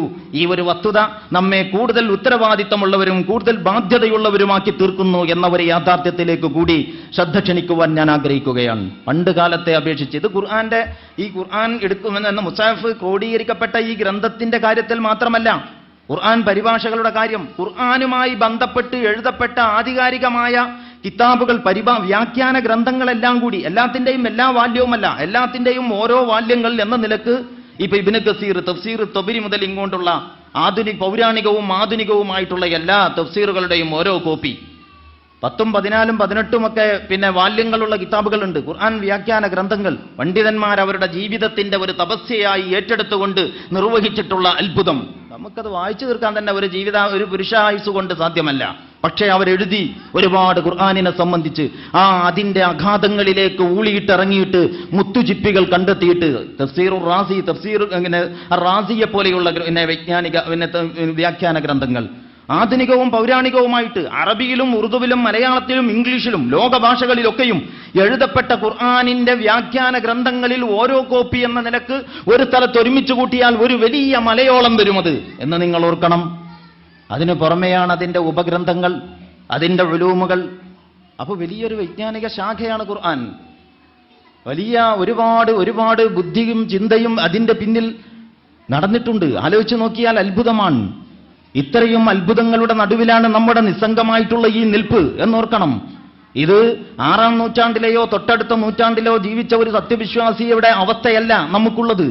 അവരിനേക്കാൾ വലിയ ഒരു ബാധ്യത ഈ വൈജ്ഞാനികമായ യാഥാർത്ഥ്യങ്ങളോട് പുറംതിരിഞ്ഞു നിൽക്കുന്നതിനാൽ വന്നു ചേരുന്നു നമ്മുടെ മേലിൽ എന്ന് ഈ വേദിയിൽ ഈ സദസ്സുമായിട്ട് പങ്കിടുവാൻ ഞാൻ ആഗ്രഹിക്കുകയാണ്. പ്രിയമുള്ളവരെ, നമ്മൾ ആലോചിക്കണം. ഇതാണ് ഖുർആനിനെ കുറിച്ച്, വൈജ്ഞാനികമായ ആ തലത്തിൽ ഖുർആനിനെ സമീപിക്കുമ്പോഴത്തെ പ്രധാനപ്പെട്ട ഒരു ഭാഗം. രണ്ടാമത്തെ ഭാഗത്തെ പറ്റി ഇവിടെ ബഹുമാന്യനായ അബ്ദുള്ള ഹസൻ സാഹിബിന്റെ സംസാരത്തിൽ അത്യാവശ്യങ്ങളൊക്കെ വന്നു കഴിഞ്ഞു പോയിട്ടുണ്ട്. ഞാനതിനി അത്ര സമയം വേറെയും വിഷയങ്ങൾ പറയാനുള്ളത് കൊണ്ട് അതിലേക്ക് അധികം കടക്കുന്നില്ല. അതിന്റെ പ്രധാനപ്പെട്ട കാര്യം ഇതാണ്: ഇസി ഖുർആൻ മേഘ തെർക്കെ ജാം കെ താലീം. ജിസ്നെ മോമിൻ കോ ബനായ മുഹെ പർവേൻ കാ അമീർ. അല്ലാമ ഇക്ബാൽ ഒരിടത്ത് പറഞ്ഞിട്ടുണ്ട്, ഖുർആനാണ് ഈ ഖുർആനിൽ എല്ലാം ത്യജിക്കുവാനുള്ള സന്ദേശമുണ്ടത്രേ. അങ്ങനെയുള്ളപ്പോ ഖുർആൻ എന്ന് പറഞ്ഞാൽ ഇഹലോക ജീവിതത്തിൽ നിന്ന് വിട്ട് ഈ സൂഫിസോക്കണ്ടല്ലോ, തെറ്റായ ഔലിയ പട്ടം. ഔലിയ എന്ന് പറഞ്ഞത് അള്ളാഹുവിന്റെ ഔലിയ എന്ന് പറഞ്ഞാൽ സത്യവിശ്വാസികളാണ്, അല്ലാതെ വേറൊരു കൂട്ടരൊന്നുമല്ല. പക്ഷേ അത് സത്യവിശ്വാസി മുത്തക്കികളായ വിശ്വാസികളാണെന്ന് കരുതുന്നതിന് പകരം അത് വേറെ ചില ആളുകൾക്ക് ചാർത്തിക്കൊടുത്തിട്ട് മനുഷ്യന്റെ ജീവിത യാഥാർത്ഥ്യങ്ങളിൽ നിന്ന് ഒളിച്ചോടി എങ്ങാണ്ടൊക്കെ പോയിട്ട് എങ്ങനെയൊക്കെ നടക്കുക, അവരാണ് മഹാന്മാർ എന്ന് കരുതുന്ന തെറ്റായ സങ്കല്പം, തസവുഫിന്റെ തെറ്റായ സ്വാധീനം. അങ്ങനെ പല രീതിയിലുള്ള തരീക്കത്തുകളും ശരീഅത്തുകൾ പോരാതെ വരികയും തരീക്കത്തുകൾ ആവശ്യമായി വരികയും ചെയ്ത തലതിരിഞ്ഞ അവസ്ഥകൾ, ഇതെല്ലാം കൂടി ഉണ്ടാക്കി തീർത്ത ഒരു സാമൂഹിക ഒരു മാനസികാവസ്ഥയിൽ ആളുകൾ പറഞ്ഞു, ഈ ഖുർആൻ എല്ലാം പരിത്യജിക്കാനാണ് നമ്മളോട് ആവശ്യപ്പെടുന്നത്, എല്ലാം ബഹിഷ്കരിക്കാൻ. ജീവിത യാഥാർത്ഥ്യങ്ങളുടെ ഈ ബഹളങ്ങൾക്കിടയിൽ എന്ത് ഖുർആൻ? ഖുർആനിന്റെ താല്പര്യം ഒറ്റക്ക് പോയിരിക്കലാണ്, ഒറ്റക്ക് അതിരുന്ന് ചെല്ലലാണ്, മന്ത്രങ്ങളാണ്, ജപമാണ്. അങ്ങനെ ആത്മീയമായ തെറ്റായ ഒരു ആത്മീയ കാഴ്ചപ്പാട് ആളുകളിൽ അടിച്ചേൽപ്പിക്കപ്പെട്ടു. അങ്ങനെ കുറെ കാലങ്ങൾ കഴിഞ്ഞു പോയിട്ടുണ്ട് മുസ്ലിം സമൂഹത്തിന്. തസവുഫിന്റെ തെറ്റായ സ്വാധീനം മുസ്ലിം സമൂഹത്തിന്റെ ബുദ്ധിയെയും ചിന്തയെയും മലിനീകരിച്ച ഒരു കാലം. ആ കാലഘട്ടത്തിലെ ജനതയെപ്പറ്റി അല്ലാമ ഇക്ബാൽ പറഞ്ഞു, ഇസി ഖുർആൻ മേ ഹെ തർക്കെ ജഹാം ക താലീം ജിസ്നെ മോമിൻ കോ ബനായ മുവേ പർവേൻ കാ അമീർ. ഈ ഖുർആനിൽ എല്ലാം ത്യജിക്കുവാനുള്ള ഒരു ആഹ്വാനമുണ്ടെന്നാണ് ഇവർ പറയുന്നത്. ഏത് ഖുർആൻ? ഈ ഖുർആൻ നെഞ്ചിലേറ്റിയപ്പോഴാണ് ഒരു കാലത്ത് ഒരു സമൂഹം ആകാശങ്ങളുടെയും ഭൂമികളുടെയും മേൽ അധിപന്മാരായത്. ഖുർആനിന്റെ പ്രചോദനത്താൽ ഭൂമിയിൽ ആധിപത്യം കിട്ടുകയും ആകാശലോകങ്ങൾ വെട്ടിപ്പിടിക്കുകയും ചെയ്ത ഒരു തലമുറയെ നോക്കിക്കൊണ്ട് ഇവർ പറയുന്നു, ഈ ഖുർആനിലാണ് എല്ലാം ബഹിഷ്കരിക്കുവാനുള്ള ആഹ്വാനമുണ്ടെന്ന്. അപ്പോ ഖുർആനിനെ നമ്മൾ സമീപിക്കുമ്പോൾ ഉള്ള കാഴ്ചപ്പാട് രണ്ടാമത്തത്, 5 നേരത്തെ പല ചർച്ചകളുണ്ട്. ഞാൻ വേറൊരു കോലത്തിൽ ഇവിടെ അബ്ദുൽ ഹസൻ സാഹിബ് പറഞ്ഞത് ആവർത്തിക്കാതെ തന്നെ അതേ വിഷയത്തിന്റെ വേറൊരു ഭാഗം നിങ്ങളുടെ ശ്രദ്ധയിൽപ്പെടുത്താൻ വേണ്ടിയിട്ട് ഞാൻ പറയാം. 5 നേരത്തെ നമസ്കാരം ഖുർആനിലുണ്ടോ? ഇവിടെ കുറെ ആളുകൾ കൂടിയിട്ടുണ്ട്, സഹോദരിമാർ അതിലുണ്ട്, സഹോദരന്മാരുണ്ട്. റംസാൻ മാസം ഏതാണ്ട് ഉച്ചയോടെ എടുത്തതാണ്. പറഞ്ഞതിൻ്റെ ഇടയിൽ ചിലപ്പോൾ ഉറങ്ങിപ്പോകും. അപ്പോൾ വീട്ടിൽ അബ്ദുൽ തങ്ങൾ വന്നിട്ട് 5 നേരത്തെ നിസ്കാരം ഖുർആനിലില്ല. അത് കേട്ടിട്ട് ബാക്കി ഞാൻ പറയുന്നതിന് മുമ്പ് മൂപ്പർ ഉറങ്ങിയിട്ടുണ്ട്. പിന്നെ ഉണരുമ്പോൾ വേറെന്തോ വർത്താനാണ്. ഇതിപ്പോ ഖുർആനിലും ഇല്ലാത്ത പരിപാടിയാണ് ഇപ്പോൾ 5 നേരത്തത് ഈ ഇടങ്ങാറായിട്ട്. അങ്ങനെയല്ല. ഈ ചർച്ചയുടെ മർമ്മം എന്താണെന്ന് ശ്രദ്ധിക്കണം. ഈ ചർച്ചയോടൊപ്പം വേണം. നമ്മളിപ്പോൾ സുബഹി മുതൽ ഇഷ വരെ നിസ്കരിക്കുന്നുണ്ടല്ലോ. സുബഹി, ളുഹർ, അസർ, മഗ്രിബ്, ഇഷ. ഈ പേര് ക്രമത്തിലോ അല്ലാതെയോ ഇങ്ങനെ പറഞ്ഞിട്ട് 5 നേരത്തെ നമസ്കാരം ഖുർആനിലുണ്ടോ? ഖുർആൻ ഒരു മതഗ്രന്ഥമല്ലേ? ഇസ്ലാം എന്ന് പറയുന്ന മതത്തിന്റെ ആധാരശിലയാണ് വിശുദ്ധ ഖുർആൻ. 5 നേരത്തെ നമസ്കാരം ഖുർആനിലില്ല. എന്നാ പിന്നെ 3 നേരത്തതുണ്ടോ? 3 നേരത്തതും ഇല്ല. അത് വേറെ വർത്താനാണ്. ഖുർആൻ 3 നേരാണെന്ന് പറഞ്ഞിട്ട് വേറെ കൂട്ടരുണ്ട്. അത് ഖുർആനുമല്ല ഇസ്ലാമും അല്ല, അത് വേറെ വർത്തമാനങ്ങളാണ്. അപ്പൊ 3 നേരത്തെ നമസ്കാരം എന്തായാലും ഖുർആനിലില്ല. അതിപ്പോ ഒരു ചർച്ചയില്ലാത്തത് കൊണ്ട് ഞാൻ അതിലേക്ക് കടക്കുന്നില്ല. ഞാൻ പറഞ്ഞു വന്നത് 5 നേരത്തെ നമസ്കാരം ഖുർആനിലില്ല. നമസ്കാരത്തിന്റെ പേര് അതിന്റെ ക്രമത്തിലോ ക്രമം തെറ്റിയോ ഖുർആൻ പറഞ്ഞിട്ടില്ല. എന്നാൽ നമസ്കാരക്രമങ്ങളിലേക്ക്, സമയക്രമങ്ങളിലേക്ക് സൂചന നൽകുന്ന ധാരാളം സൂക്തങ്ങൾ ഖുർആനിലുണ്ട്. അത് വേറെയാണ്. നമസ്കാരത്തിന്റെ അന്തസത്തയെ കുറിച്ചുള്ള ആഹ്വാനം ഖുർആനിലുണ്ട്. നമസ്കരിക്കണമെന്നുള്ള നമസ്കാരം നിലനിർത്തണമെന്നുള്ള ആവർത്തിച്ചുള്ള ഉത്ബോധനങ്ങൾ ഖുർആനിലുണ്ട്. 5 നേരത്തെ നമസ്കാരം ഖുർആനിലില്ല എന്ന് മാത്രമല്ല, ഓരോ നമസ്കാരവും ഇപ്പോൾ അസർ 4 റക്അത്താണ്, ളുഹർ 4 റക്അത്താണ്, മഗ്രിബ് 3 ഉള്ളൂ, സുബഹി 2 ഇശ 4 ഉണ്ട്. ഖുർആനിലുണ്ടോ? ഇല്ല. ഈ റക്അത്തുകളുടെ ഒക്കെ ഇടയിൽ സുജൂദുകൾ, റുക്കൂകൾ, ഇഅ്തിദാലുകൾ, ഖിയാമുകൾ ഖുർആനിലുണ്ടോ? ഇല്ല. അതിലൊക്കെ ചൊല്ലുന്ന തസ്ബീഹുകൾ, തഹ്മീദുകൾ, തഹ്ലീലുകൾ എന്ന് പറഞ്ഞാൽ സുബ്ഹാനല്ലാഹ് അൽഹംദുലില്ലാഹ് എന്നൊക്കെ പറയുന്നുണ്ടല്ലോ നമസ്കാരത്തിന്റെ ഇടയിൽ. അതൊന്നും ഖുർആനിലില്ല. അത് നിങ്ങൾ ചോദിക്കും ഇതൊക്കെ എന്തിനാ ഖുർആനിൽ? ഇത് ഖുർആനിൽ വേണ്ട, ഹദീസിൽ മതി. ഹദീസിൽ നിന്നാണ് അത്തരം കാര്യങ്ങൾ വിശദീകരണങ്ങൾ നമുക്ക് ലഭിച്ചിട്ടുള്ളത്. ഞാൻ പറയുന്ന വിഷയം എന്താണെന്ന് ചോദിച്ചാൽ, ഖുർആൻ വീട്ടിൽ ചെന്നിട്ട് നിങ്ങൾ മുസാഫ് എടുത്ത് നോക്ക്. ഇത്ര കട്ടിയുണ്ട് മുസാഫ്. എല്ലാവരുടെ വീട്ടിലും ഇഷ്ടം പോലെ കോപ്പിയുണ്ട്, പല ടൈപ്പായിട്ട്. അപ്പോൾ എടുത്തു നോക്കിയാൽ ഇത്രയും കട്ടിയുണ്ട്. 2 ചട്ട കഴിച്ചാൽ ബാക്കിയുള്ള എല്ലാ പേജിലും എഴുത്തുണ്ട്. 2 ചട്ട കഴിച്ചാൽ ബാക്കിയുള്ള എല്ലാ പേജിലും എഴുത്തുണ്ട്. ഈ എഴുത്ത് വായിച്ചു നോക്കിയാലോ അലിഫ് ലാം മീം കാഫ് ഹാ യാ ഐൻ സ്വാദ് യാസീൻ ത്വാഹ അങ്ങനെ എഴുതി നിറച്ചിരിക്കൊന്നുമല്ല. അതൊക്കെ അങ്ങിങ്ങ് ഓരോ സൂറത്തിന്റെ തുടക്കത്തിൽ ഓരോന്നൊക്കെ ഉള്ളൂ. കഴിച്ചു ബാക്കി അറബി അറിയുന്ന ആളുകൾക്ക് അർത്ഥം മനസ്സിലാക്കാൻ കഴിയുന്ന അർത്ഥമുള്ള വാചകങ്ങൾ തന്നെയാണ്. അപ്പൊ ഇത്രയും കട്ടിയുള്ള ഈ മുസാഫിൽ, ഇത്രയും കനമുള്ള ഈ മുസാഫിൽ എല്ലാ പേജിലും എഴുത്തുണ്ട്, എല്ലാ എഴുത്തിനും അർത്ഥവുമുണ്ട്. പക്ഷേ എടുത്തു വായിച്ചു നോക്കിയാൽ അങ്ങനെ അത്രയും കട്ടിയുള്ള ഈ മുസാഫിൽ ഇത്രയും വിസ്തരിച്ച് കാര്യങ്ങൾ പറഞ്ഞിട്ട് 5 നേരത്തെ നിസ്കാരത്തെക്കുറിച്ച് പിന്നെ അള്ളാഹ് എന്തേ പറയാതിരുന്നത്? സാമാന്യം വിശദമായിട്ട് പറയണ്ടേ? അതല്ലേ അസ്സലാത്തു ഇമാദുദ്ദീൻ, മൻ അഖാമഹാ ഫഖദ് അഖാമദ്ദീൻ വമൻ തറകഹാ ഫഖദ് ഹദമദ്ദീൻ. നമസ്കാരം ഈ ദീനിന്റെ സ്തംഭമാണ്, അതിനെ നിലനിർത്തിയവൻ ദീനിനെ നിലനിർത്തി, അതിനെ ഉപേക്ഷിച്ചവൻ ദീനിനെ തകർത്തു എന്നൊക്കെയാണ് ഹദീസ്. അങ്ങനത്തെ നമസ്കാരത്തെക്കുറിച്ച് ഈ വിശുദ്ധ ഖുർആൻ അതിന്റെ അത്യാവശ്യം വേണ്ട ഒരു ചിത്രം ലഭിക്കുന്ന വിധത്തിൽ എന്തുകൊണ്ട് വിശദീകരിച്ചില്ല? അല്ലെങ്കിൽ അത് വിശദീകരിക്കാതിരുന്ന ഖുർആൻ ആ സ്ഥലം ഉപയോഗിച്ച് വേറെ എന്താണ് പറഞ്ഞത്? എന്റെ അറിവിൽപ്പെട്ടിടത്തോളം, അത് വളരെ പരിമിതമായ അറിവാണെന്ന് ഞാൻ സമ്മതിക്കുന്നു, എന്റെ അറിവിൽപ്പെട്ടിടത്തോളം 2 കാര്യങ്ങളാണ് നമസ്കാരവുമായി ബന്ധപ്പെടുത്തിയിട്ട് അല്ലാഹു സുബ്ഹാനഹു വ തആല സാമാന്യം വിസ്തരിച്ചു പറഞ്ഞത്. അതിലൊന്ന് വുളൂവിന്റെ രൂപമാണ്. അത് സാമാന്യം വിസ്തരിച്ച് ഖുർആനിലുണ്ട്. അത് തന്നെ നോക്കിയാൽ ഒരാൾക്ക് വുളൂ ചെയ്യാൻ പറ്റും, അത്രയും. രണ്ടാമത്തതൊന്ന് യുദ്ധക്കളത്തിലെ ജമാഅത്ത് നമസ്കാരമാണ്. യുദ്ധക്കളത്തിലെ ജമാഅത്ത് നമസ്കാരേ നമുക്ക് വെറുതെ ഇരിക്കുമ്പോൾ തന്നെ ഇല്ലാത്ത പരിപാടിയാണത്.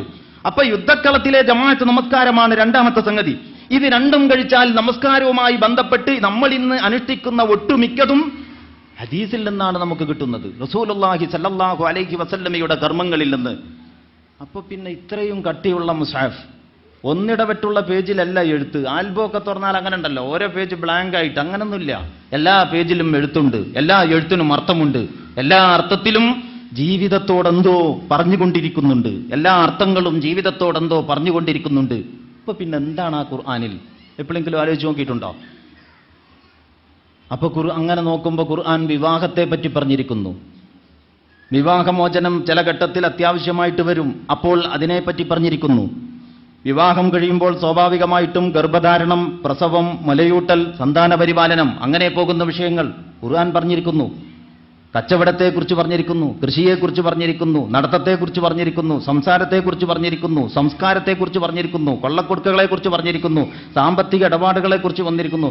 കടം വാങ്ങുകയും കൊടുക്കുകയും ചെയ്യുന്നവർ പരസ്പരം പാലിക്കേണ്ട മര്യാദകൾ പഠിപ്പിക്കാൻ ഒരു പേജ് മാറ്റിവെച്ചിരിക്കുന്നു.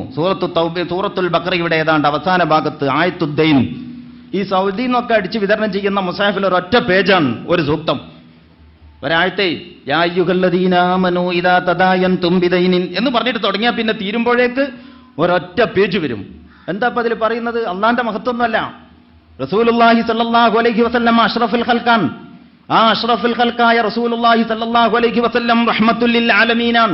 അങ്ങനെ സർവ്വലോകാനുഗ്രഹിയായ മുഹമ്മദ് നബി സ്വല്ലല്ലാഹു അലൈഹി വസല്ലമയുടെ മഹത്വം അല്ലെങ്കിൽ സ്വർഗം അല്ലെങ്കിൽ നരകം ഒന്നുമല്ല.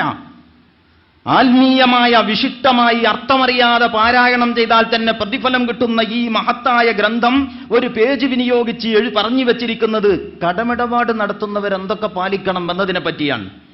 ആലോചിച്ച് നോക്കിയിട്ടുണ്ടോ? ഞാൻ പലയിടത്തും പ്രസംഗിച്ചിട്ടുണ്ട്, ആ ആയത്തനുസരിച്ച് ഇടപാട് നടത്തിയിട്ടുണ്ടെങ്കിൽ പിന്നെ അവർ തമ്മിൽ വേറൊരു ഇടപാടും നടക്കൂല.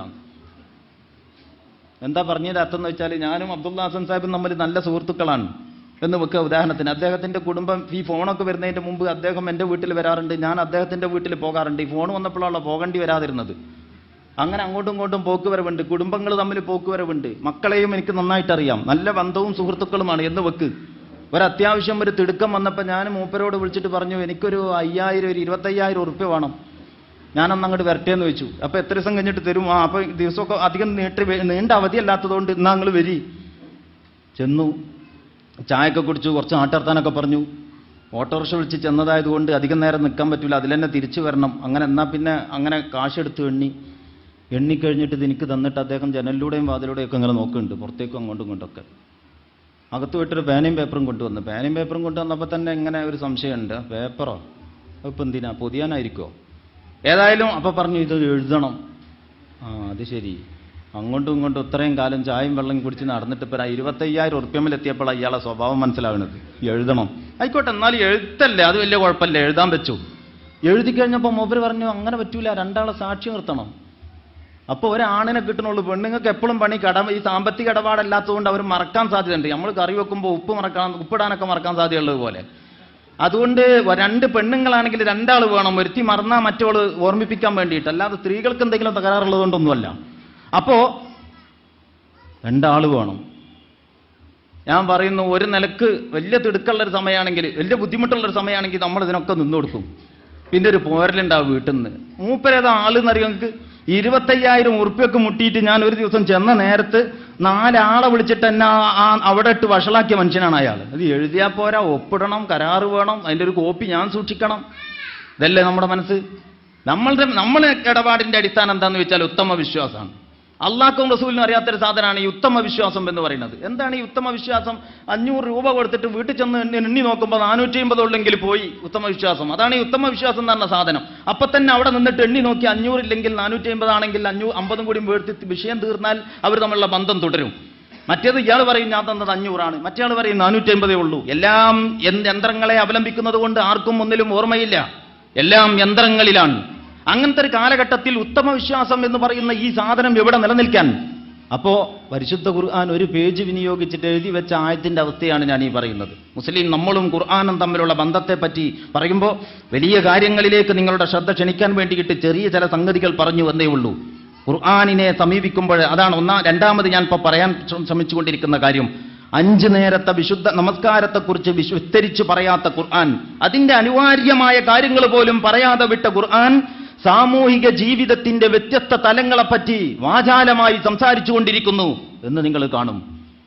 അതാണ് ഖുർആനിനെ സംബന്ധിച്ചുള്ള നമ്മുടെ മൈൻഡ് സെറ്റ്, ഇതിനോടുള്ള നമ്മുടെ മനസ്സിന്റെ നമ്മുടെ സമീപനം മാറ്റണം എന്ന് പറയാൻ വേണ്ടിയിട്ടാണ് ഈ കാര്യം ഞാൻ ശ്രദ്ധയിൽപ്പെടുത്തിയിട്ടുള്ളത്. ഒരു മതഗ്രന്ഥമാണെങ്കിൽ അതിലേറ്റവും കൂടുതൽ വിസ്തരിച്ചു പറയുക ആ മതത്തിലെ ഏറ്റവും പ്രധാനപ്പെട്ട ആധ്യാത്മിക ആചാര കാര്യങ്ങളായിരിക്കും.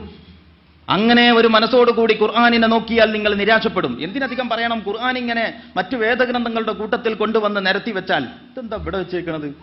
അപ്പുറത്ത് വേദഗ്രന്ഥമുണ്ട്, തന്മൂത്തുണ്ട്, വേറെ പലതുമുണ്ട്. ഒരു ഗ്രന്ഥത്തിന്റെ പേര് തന്നെ ഗ്രന്ഥ സാഹിബ്, സിഖുകാരുടേത്. അപ്പൊ അങ്ങനെ ഗുരു ഗ്രന്ഥ സാഹിബ്, എല്ലാ സാഹിബീങ്ങളും നിരത്തിവെച്ച കൂട്ടത്തിൽ ഈ കിതാബും വെച്ചിട്ടുണ്ടെങ്കിൽ ഇതെന്താ ഇവിടെ വെച്ചത് എന്ന് ചോദിക്കും. അതിലത് ചേരൂല്ല എന്ന് നമുക്ക് തോന്നും. എന്നാൽ പിന്നെ അവിടുന്ന് അത് എടുത്തിട്ട് ദാസ് ക്യാപിറ്റലും പിന്നെ മറ്റു അതുപോലെയുള്ള രാഷ്ട്രമീമാംസകൾ കൈകാര്യം ചെയ്യുന്ന നിയമ പുസ്തകങ്ങളുടെ കൂട്ടത്തിൽ കൊണ്ടുപോയിട്ട് വെച്ചാലോ? അപ്പോഴും ചോദിക്കൂ ഇതെന്ത് ഇവിടെ വെച്ചത് എന്ന് പറഞ്ഞാൽ വേദപുസ്തകങ്ങളുടെ കൂട്ടത്തിൽ ഒരു രാഷ്ട്രമീമാംസാ ഗ്രന്ഥം പോലെ, രാഷ്ട്രമീമാംസാ ഗ്രന്ഥങ്ങളുടെ കൂട്ടത്തിൽ ആധ്യാത്മിക പ്രധാനമായ ഒരു ആത്മീയ വേദപുസ്തകം പോലെ. അതാണ് വിശുദ്ധ ഖുർആനിന്റെ പ്രത്യേകത. അങ്ങനെ ഖുർആനിനെ ഉൾക്കൊള്ളണം. ഖുർആനിന്റെ ആത്മീയതയെയും അങ്ങനെ തന്നെ ഉൾക്കൊള്ളണം. അതല്ലാത്ത ഒരു ആത്മീയത യഥാർത്ഥത്തിൽ ഇല്ലെന്ന വസ്തുത നമ്മൾ ഓർക്കണം. ഖുർആൻ പഠിപ്പിച്ചിട്ടുള്ള ആത്മീയതയുടെ സ്വഭാവം അതാണ്. അലം നജ്അൽ ലഹു ഐനൈനി വലിസാനൻ വസഫതൈനി വഹദൈനാഹു നജ്ദൈൻ ഫലഖ്തഅമൽ അഖബ വമാ അദ്റാക മൽ അഖബ ഫഖു റഖബ ഔ ഇത്ആമുൻ ഫി യൗമിൻ ദി മസ്ഗബ യതീമൻ ദ മഖറബ ഔ മിസ്കീനൻ ദ മത്രബ സുമ്മ കാന മിനൽ ലദീന ആമനു. അപ്പൊ നോക്കുക, ആ ഖുർആനായത്ത് അത് മുഴുവൻ ഓതി അതിന്റെ അർത്ഥം പറഞ്ഞ് വിസ്തീരിക്കലല്ല എന്റെ പണി. ഖുർആൻ നമ്മുടെ മുമ്പിൽ ഒരു ഒറ്റയടി, വീതി കുറഞ്ഞ ഒരു ഒറ്റയടി പാത പരിചയപ്പെടുത്തുന്നു. ആ ഒറ്റയടിപ്പാതയുടെ അനിവാര്യ സവിശേഷതകൾ പഠിപ്പിക്കുന്നു. അവിടെ എന്തൊക്കെയാ പറഞ്ഞത്? നാമല്ലയോ അവന് 2 കണ്ണും 1 ചുണ്ടും, 2 ചുണ്ടും. അലം നജ്അൽ ലഹു ഐനൈനി വലിസാനൻ വശഫതൈനി, നാമല്ലയോ അവന് 2 കണ്ണും 2 ചുണ്ടും 1 നാവും ഒക്കെ നൽകിയത് നാമല്ലയോ. എന്നിട്ട് പറയാൻ ചെയ്തു തന്ന അനുഗ്രഹങ്ങളെ പറ്റി പറഞ്ഞതിന് ശേഷം തുടരാൻ അവന്റെ മുമ്പിൽ നാം 2 വഴി കാണിച്ചു കൊടുത്തു. ഒന്ന് വളരെ എളുപ്പമുള്ള, റിസ്ക് എടുക്കാൻ സന്നദ്ധല്ല, റിസ്ക് എടുക്കേണ്ടതില്ലാത്ത വഴിയാണ്. മറ്റേത് കുറച്ചൊക്കെ പ്രയാസപ്പെടേണ്ടി വരുന്ന ഒരു വീതി കുറഞ്ഞ ഒറ്റയടിപ്പാതയാണ്. എന്നിട്ട് അല്ലാഹു സുബ്ഹാനഹു വ തആല ആ ഒറ്റയടിപ്പാതയുടെ സവിശേഷത പറയുന്നു. എന്താണ് ആ സവിശേഷത? അത് അഗതിക്ക് വറുതിയുടെ നാളിൽ അഗതിക്ക് അന്നം കൊടുക്കലാണ്. പട്ടിണിപ്പാവമായി മണ്ണോടൊട്ടിപ്പോയ പാവപ്പെട്ട അനാഥയെ കണ്ടെത്തി പരിചരിക്കലും സംരക്ഷിക്കലുമാണ്. ഇല്ലാത്തവനെയും വിഷമിക്കുന്നവന്റെയും വേദനയിൽ പങ്കുചേരലാണ്. ബുദ്ധിമുട്ടുന്നവരുടെ ബുദ്ധിമുട്ട് ദൂരീകരിക്കലാണ്. അങ്ങനെ പോകുന്നു. ഇതൊക്കെ ആത്മീയ പ്രവർത്തനമാണ്, ഭൗതികമായ കർമ്മമല്ല. ഇസ്ലാമികമായ ആ വിശ്വാസത്തിന്റെ കാഴ്ചപ്പാടിൽ നിന്നുകൊണ്ട് നോക്കുമ്പോൾ ഞാൻ പറഞ്ഞു വരുന്നത്, വിശുദ്ധ ഖുർആൻ നമ്മെ ഏതൊരു മാർഗത്തിലേക്കാണ് നമ്മെ പ്രചോദിപ്പിച്ചു വിടുന്നത് എന്ന് നിങ്ങൾ ഓർക്കണം. ആ പ്രചോദിപ്പിച്ചു വിടുന്നതിൽ ഈ രാജാതിരാജനായ റബ്ബും നമ്മളും തമ്മിലുള്ള അഗാധമായ സ്നേഹബന്ധമുണ്ട്. അവന്റെ അടിമ എന്ന നിലക്ക് നമ്മളെ അവൻ ചുമതലപ്പെടുത്തിയിട്ടുള്ള കാര്യങ്ങൾ എന്താണോ അത് നിർവഹിക്കുന്നതിനുള്ള ശക്തമായ പ്രേരണകളുമുണ്ട്. ആ പ്രേരണകളെയും ആ താല്പര്യങ്ങളെയും ഉൾക്കൊള്ളുമ്പോൾ മാത്രമേ നമുക്ക് ഖുർആനിന്റെ ഒരു വെളിച്ചം കിട്ടി എന്ന് പറയാൻ പറ്റൂ. അതുകൊണ്ട് ഖുർആനിനെ ഇസ്ലാമിനെ ഒരു പരമ്പരാഗത മതങ്ങളിൽ നിന്ന് മാറ്റിവെച്ച് കാണുക. ഖുർആനിനെ പരമ്പരാഗത വേദഗ്രന്ഥങ്ങളിൽ നിന്ന്, പ്രത്യേകിച്ചും പൗരോഹിത്യത്തിന്റെ കടന്നുകയറ്റങ്ങൾക്ക് വിധേയമായ പാരമ്പര്യ വേദഗ്രന്ഥങ്ങളിൽ നിന്ന് വേറിട്ട ഒരു ഗ്രന്ഥമായിട്ട് ഖുർആനിനെ കാണുക. ഇത് സത്യവിശ്വാസികൾക്ക് പ്രയോഗതലത്തിൽ സാധ്യമാകേണ്ട രണ്ടാമത്തെ കാര്യമാണ്. ഒന്നാമത് ഞാൻ പറഞ്ഞിട്ടുള്ളത് പഠനത്തെക്കുറിച്ചും അതുമായി ബന്ധപ്പെട്ട കാര്യങ്ങളെ സംബന്ധിച്ചുമാണ്. രണ്ടാമത്തേത് ഈ കാഴ്ചപ്പാടാണ് ഖുർആനിനെ കുറിച്ചുള്ള. ഇനി വേറെ ചില വിഷയങ്ങളിലേക്ക് കൂടി നിങ്ങളുടെ ശ്രദ്ധ ക്ഷണിക്കണം എന്ന് ഞാൻ ഉദ്ദേശിക്കുന്നു. കുറച്ച് കാര്യങ്ങൾ ആ ചർച്ചയ്ക്കിടയിൽ ഇൻഷാ അല്ലാഹ് വരുന്നതാണ്. അതായത് ഇങ്ങനെ വിശുദ്ധ ഖുർആനിനെ അതിന്റെ പൂർണ്ണമായ അർത്ഥത്തിൽ ഉൾക്കൊള്ളുന്നതിന് മുമ്പിൽ യഥാർത്ഥത്തിൽ നമുക്ക് തടസ്സം എന്താണ്? നിങ്ങൾ എപ്പോഴെങ്കിലും ആലോചിച്ച് നോക്കിയിട്ടുണ്ടോ? ഖുർആൻ നമുക്ക് കുറേ വിവരം നമുക്കുണ്ട്. ഈ വിവരം ഉള്ളിടത്തോളം കാര്യങ്ങൾ ഇപ്പോൾ നമ്മൾ നടപ്പിലാക്കുന്നുണ്ടോ? നമുക്ക് മനസ്സ് വെച്ചാൽ നമുക്ക് ചെയ്യാൻ കഴിയുന്ന, ഖുർആനിന് വേണ്ടി മനസ്സ് വെച്ചാൽ നമുക്ക് ചെയ്യാൻ കഴിയുന്ന കാര്യങ്ങളും ഇന്ന് നമ്മൾ ചെയ്തുകൊണ്ടിരിക്കുന്ന കാര്യങ്ങളും തമ്മിൽ അന്തരമുണ്ടോ? ആലോചിച്ച് നോക്കണം. നമ്മൾ നോമ്പ് നോറ്റിരുന്ന് കൊണ്ട് ആലോചിക്കണം. അപ്പൊ നമുക്ക് തോന്നും യഥാർത്ഥത്തിൽ ഇസ്ലാമിന് വേണ്ടി നമുക്ക് ചെയ്യാൻ കഴിയുന്ന കാര്യങ്ങളും ഇന്ന് നാം ചെയ്തുകൊണ്ടിരിക്കുന്ന കാര്യങ്ങളും തമ്മിൽ അന്തരമുണ്ട് എന്ന് പറഞ്ഞാൽ അതിന്റെ അർത്ഥം നമ്മൾ ഇതിൽ ആത്മാർത്ഥത കാണിക്കുന്നില്ല എന്നാണ്. എന്താണ് നമ്മുടെ തടസ്സം? എവിടെയാണ് നമുക്ക് തടസ്സം? ആരാണ് നമ്മെ തടയുന്നത്? ആലോചിച്ച് നോക്കണം. പ്രധാനപ്പെട്ട വിശുദ്ധ ഖുർആൻ തന്നെ പറയുന്നു, പ്രധാനപ്പെട്ട 3 ഘടകങ്ങൾ ഈ ഖുർആനിനെ പരിപൂർണമായി പ്രവൃത്തിപഥത്തിൽ കൊണ്ടുവരുന്നതിന്റെ മുമ്പിൽ തടസ്സമായിട്ട് നിൽക്കും എന്ന്. പ്രധാനപ്പെട്ട 3 കാര്യങ്ങൾ. അതിലൊന്നാമത്തെ കാര്യം ദേഹേച്ഛയാണ്. ഈ പരിശുദ്ധ മാസത്തിന്റെ തന്നെ പ്രത്യേകത ഇത് ദേഹേച്ഛക്കെതിരിലുള്ള സമരത്തിന്റെ മാസമാണെന്നതാണ്. അള്ളാഹുവിന്റെ ഇഷ്ടങ്ങൾക്ക് പ്രാമുഖ്യം നൽകുക, തന്നിഷ്ടങ്ങളെ മാറ്റിവെക്കുക. അതാണല്ലോ റമദാനിന്റെ വളരെ പ്രധാനപ്പെട്ട ഒരു സവിശേഷത. പക്ഷേ അള്ളാഹു പറയുന്നു, ഈ ഖുർആനിന്റെ വെളിച്ചം ഉൾക്കൊണ്ട് ജീവിക്കുന്നതിന് സത്യവിശ്വാസികളാണെന്ന് പറഞ്ഞുകൊണ്ടിരിക്കുന്നവരുടെ ഇടയിൽ തന്നെ തടസ്സം നിൽക്കുന്ന പ്രധാനപ്പെട്ട 3 എണ്ണത്തിൽ ഒന്നാമത്തത് ദേഹേച്ഛയാണ്. ദേഹേച്ഛ എന്ന് പറയുമ്പോൾ ഓരോരുത്തരും ഓരോ ശീലങ്ങൾക്ക് അടിമപ്പെട്ടിരിക്കും. അമ്മൽ ഹവാ ഫയസുദ്ദു അനിൽ ഹഖ്, ഹദീസിൽ വന്നിട്ടുണ്ട് അങ്ങനെ. ദേഹേച്ഛ സത്യത്തിന് തടസ്സമാണ്. ഒരാൾ എത്ര കണ്ട് ദേഹേച്ഛക്ക് അടിമപ്പെട്ടവനാണോ അത്ര കണ്ട് അയാൾ സത്യത്തിനെതിരായിരിക്കും. ചെറിയ കാര്യത്തിലും വലിയ കാര്യത്തിലും അങ്ങനെ തന്നെയാണ്. അതിന്റെ ആ പരമകാഷ്ഠ, അതിന്റെ അങ്ങേയറ്റത്തിലെത്തിയ അവസ്ഥയെപ്പറ്റി അള്ളാഹു പറഞ്ഞു, അഫറഅയ്ത മനിത്തഖദ ഇലാഹഹു അവ അഫ അൻത തകൂനു അലൈഹി വക്കീല. ഇച്ഛയെ ഇലാഹാക്കിയവനെ നീ കണ്ടുവോ? അവൻ ഇച്ഛക്ക് പരമമായ സ്ഥാനം നൽകിയിട്ട് എല്ലാം അദ്ദേഹത്തിന്റെ ശരീരത്തിന്റെ എല്ലാ ചലനങ്ങളും അദ്ദേഹത്തിന്റെ ഇച്ഛക്കനുസാരമായി തീർന്നതുകൊണ്ട് ഇച്ഛയെ ഇലാഹാക്കിയവനായി തീർന്നിരിക്കുകയാണ് അയാൾ. അയാളുടെ വക്കാലത്തെടുക്കാൻ നിനക്ക് കഴിയോ എന്നാണ് അള്ളാന്റെ ചോദ്യം. ഇച്ഛക്ക് പരമപ്രാധാന്യം നൽകി ഇച്ഛയെ തന്നെ ഇലാഹാക്കിയ ഒരു മനുഷ്യന്റെ വക്കാലത്തെടുക്കാൻ നിനക്ക് സാധ്യമാണോ?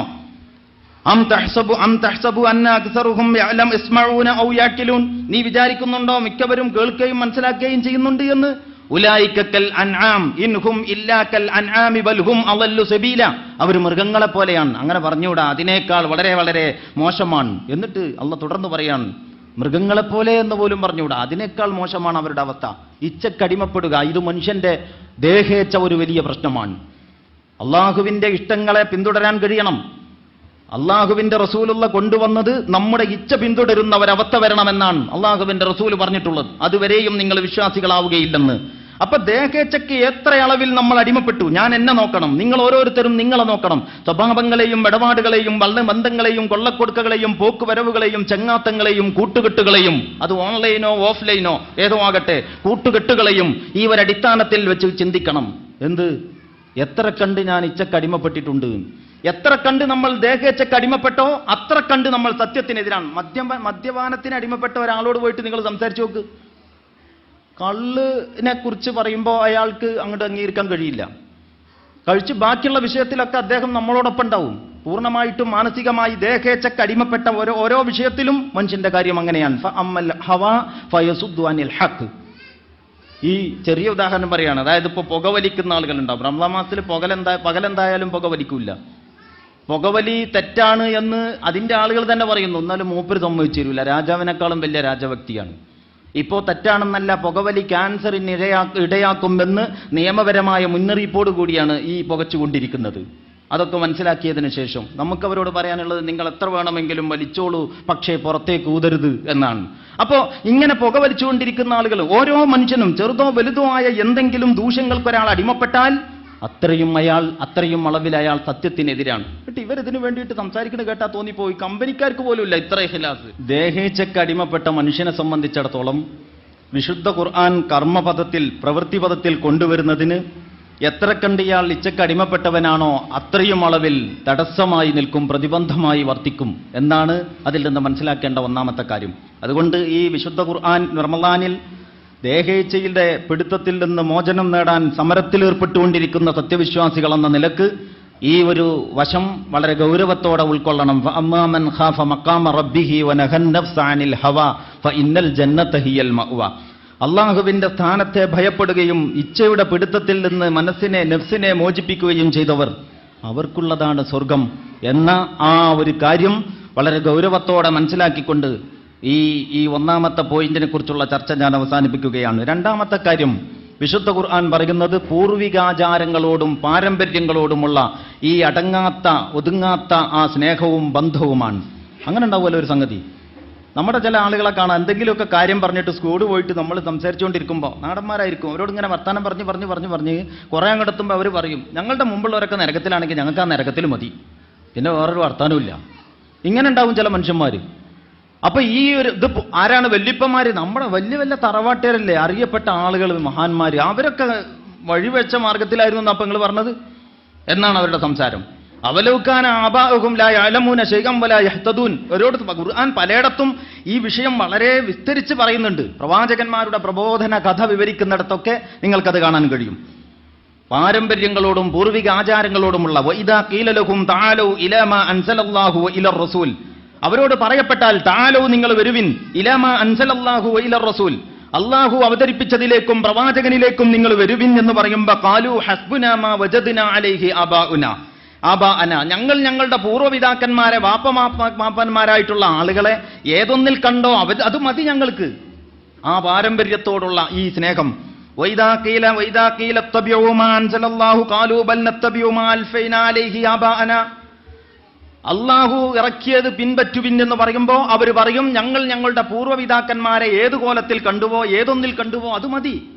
ഇതാണ് അവരുടെ വാദം. ഇങ്ങനെ പാരമ്പര്യങ്ങളോടും പൂർവികാചാരങ്ങളോടുമുള്ള അനുരാഗാത്മകമായ ഈ ബന്ധം മനുഷ്യനെ അള്ളാഹുവിന്റെ ഖുർആൻ, അള്ളാഹുവിന്റെ ഈ ഹുദ പിൻപറ്റുന്നതിന്റെ മുമ്പിൽ തടസ്സമാകും എന്നാണ് ഖുർആൻ സമർത്ഥിച്ചു പറഞ്ഞുകൊണ്ടിരിക്കുന്നത്. ഇബ്രാഹിം നബി അലൈഹിസ്സലാം വന്നിട്ട് പ്രബോധന പ്രവർത്തനങ്ങളിൽ ഏർപ്പെട്ടപ്പോൾ വജദ്നാ ആബാഅനാ ലഹാ ആബിദീൻ, എന്തിനാണ് ഈ വിവരമില്ലാത്ത ഈ നിർദോഷികളായ ഈ ഒന്നിനും കൊള്ളാത്ത ഈ ശിലാകഷ്ണങ്ങളുടെ മുമ്പിൽ കൈകൂപ്പി കണ്ണീരൊലിപ്പിച്ച് കാണിക്ക വെച്ച് നേർന്ന് അങ്ങനെ കഴിഞ്ഞുകൂടുന്നത്? ഇതാണ് ചോദ്യം. അതിനവരുടെ മറുപടി വജദിന ആബാഅനാ ലഹാ ആബിദീൻ. അതൊന്നും വല്ലാതെ വർത്തമാനം പറഞ്ഞിട്ട് കാര്യമൊന്നുമില്ല, ഞങ്ങളുടെ ബാപ്പന്മാരൊക്കെ അങ്ങനെ ചെയ്യുന്നത് ഞങ്ങൾ കണ്ടിട്ടുണ്ട്, അതിൻ്റെ തെളിവ്.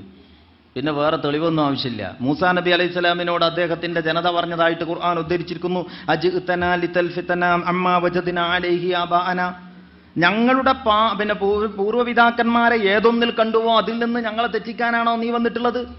ഇത് ഒരു പൊതുവായ ഒരു മനസ്സാണെന്ന് നമ്മൾ കാണണം. പൊതുസമൂഹത്തിന്റെ മനസ്സാണെന്നും പൊതുജനത്തിന്റെ മനസ്സാണെന്നും നമ്മൾ സമ്മതിക്കണം. ഈ മാനസിക അവസ്ഥയിൽ എത്ര കണ്ട് അടിമപ്പെട്ടിരിക്കുന്നുവോ അത്രയും കണ്ട് അയാൾക്ക് വിശുദ്ധ ഖുർആനിന്റെ വെളിച്ചം എത്തുകയില്ലെന്ന സത്യം നിങ്ങൾ ഓർക്കണം. അതാണ് പൂർവിക ആചാരങ്ങളോടുള്ള അന്ധവും ഭ്രാന്തവുമായ ഈ അഭിനിവേശം എന്ന് പറയുന്നത്. മനുഷ്യനെ സന്മാർഗത്തിൽ നിന്ന് തടയുന്ന അള്ളാഹുവിന്റെ ഖുർആൻ, അള്ളാഹുവിന്റെ കലാമ് ജീവിതത്തിന്റെ കർമ്മപഥത്തിൽ കൊണ്ടുവരുന്നതിന്റെ മുമ്പിൽ തടസ്സമായി വർത്തിക്കുന്ന പ്രധാനപ്പെട്ട രണ്ടാമത്തെ കാര്യം അതാണ്. മൂന്നാമത്തെ സംഗതി, വിശുദ്ധ ഖുർആൻ പറയുന്നത് വഇൻ തുതി അക്സറ മൻ ഫിൽ അർളി യളില്ലൂക അൻ സബീലില്ലാ. നമുക്ക് കാണാം സൂറത്തുൽ അൻആമിൽ. അതിന്റെ കുറച്ചുകൂടി അപ്പുറത്തുനിന്ന് ഓതിയാൽ കുറെ കൂടി അർത്ഥം മനസ്സിലാക്കാൻ കഴിയും. വഇൻ തുതി അക്സറ മൻ ഫിൽ അർളി യളില്ലൂക അൻ സബീലില്ലാ, ഭൂമിയിലെ മിക്കവരെയും ഭൂരിപക്ഷത്തെ നിങ്ങൾ അനുസരിക്കുന്ന പക്ഷം അള്ളാഹുവിന്റെ മാർഗത്തിൽ നിന്ന് അവർ നിങ്ങളെ വഴിതെറ്റിച്ചു കളയും എന്നാണ്. ഭൂമിയിലെ ഭൂരിപക്ഷത്തെ നിങ്ങൾ അനുസരിക്കുന്ന പക്ഷം, ഭൂരിപക്ഷത്തിന്റെ ഹിതം സാമൂഹ്യ ജീവിതത്തിന്റെ അടിസ്ഥാനം തീരുമാനിക്കുന്നതിന്റെ മാർഗമായി സ്വീകരിച്ച ഒരു രാജ്യമാണ് നമ്മുടേത്. അങ്ങനെയാണ് ഇപ്പൊ ലോകം പൊതുവെ ഉള്ളത്. ഭൂരിപക്ഷമാണ് അവിടെ ശരിതെറ്റുകൾ തീരുമാനിക്കുന്നത്. അങ്ങനെയാണ് ഓരോ തോന്നിയാസങ്ങൾക്കും വേണ്ടാധീനങ്ങൾക്കും നിയമപ്രാബല്യം നൽകിയിട്ടുള്ളത്. പലിശ അങ്ങനെയാണ് നിയമവിധേയമാക്കപ്പെട്ടത്. മദ്യം അങ്ങനെയാണ് ഇവിടെ ദേശീയപാനിയാക്കിയതെന്നാണ് ഞാൻ പറയാൻ പോണത്. പക്ഷെ അങ്ങനെ സംഭവിച്ചിട്ടില്ലെങ്കിലും ഇപ്പൊ ഓണം കഴിഞ്ഞേ ഉള്ളൂ. ബീവറേജ് കോർപ്പറേഷന്റെ വരുമാനം എത്രയെന്നറിയോ നിങ്ങൾക്ക്?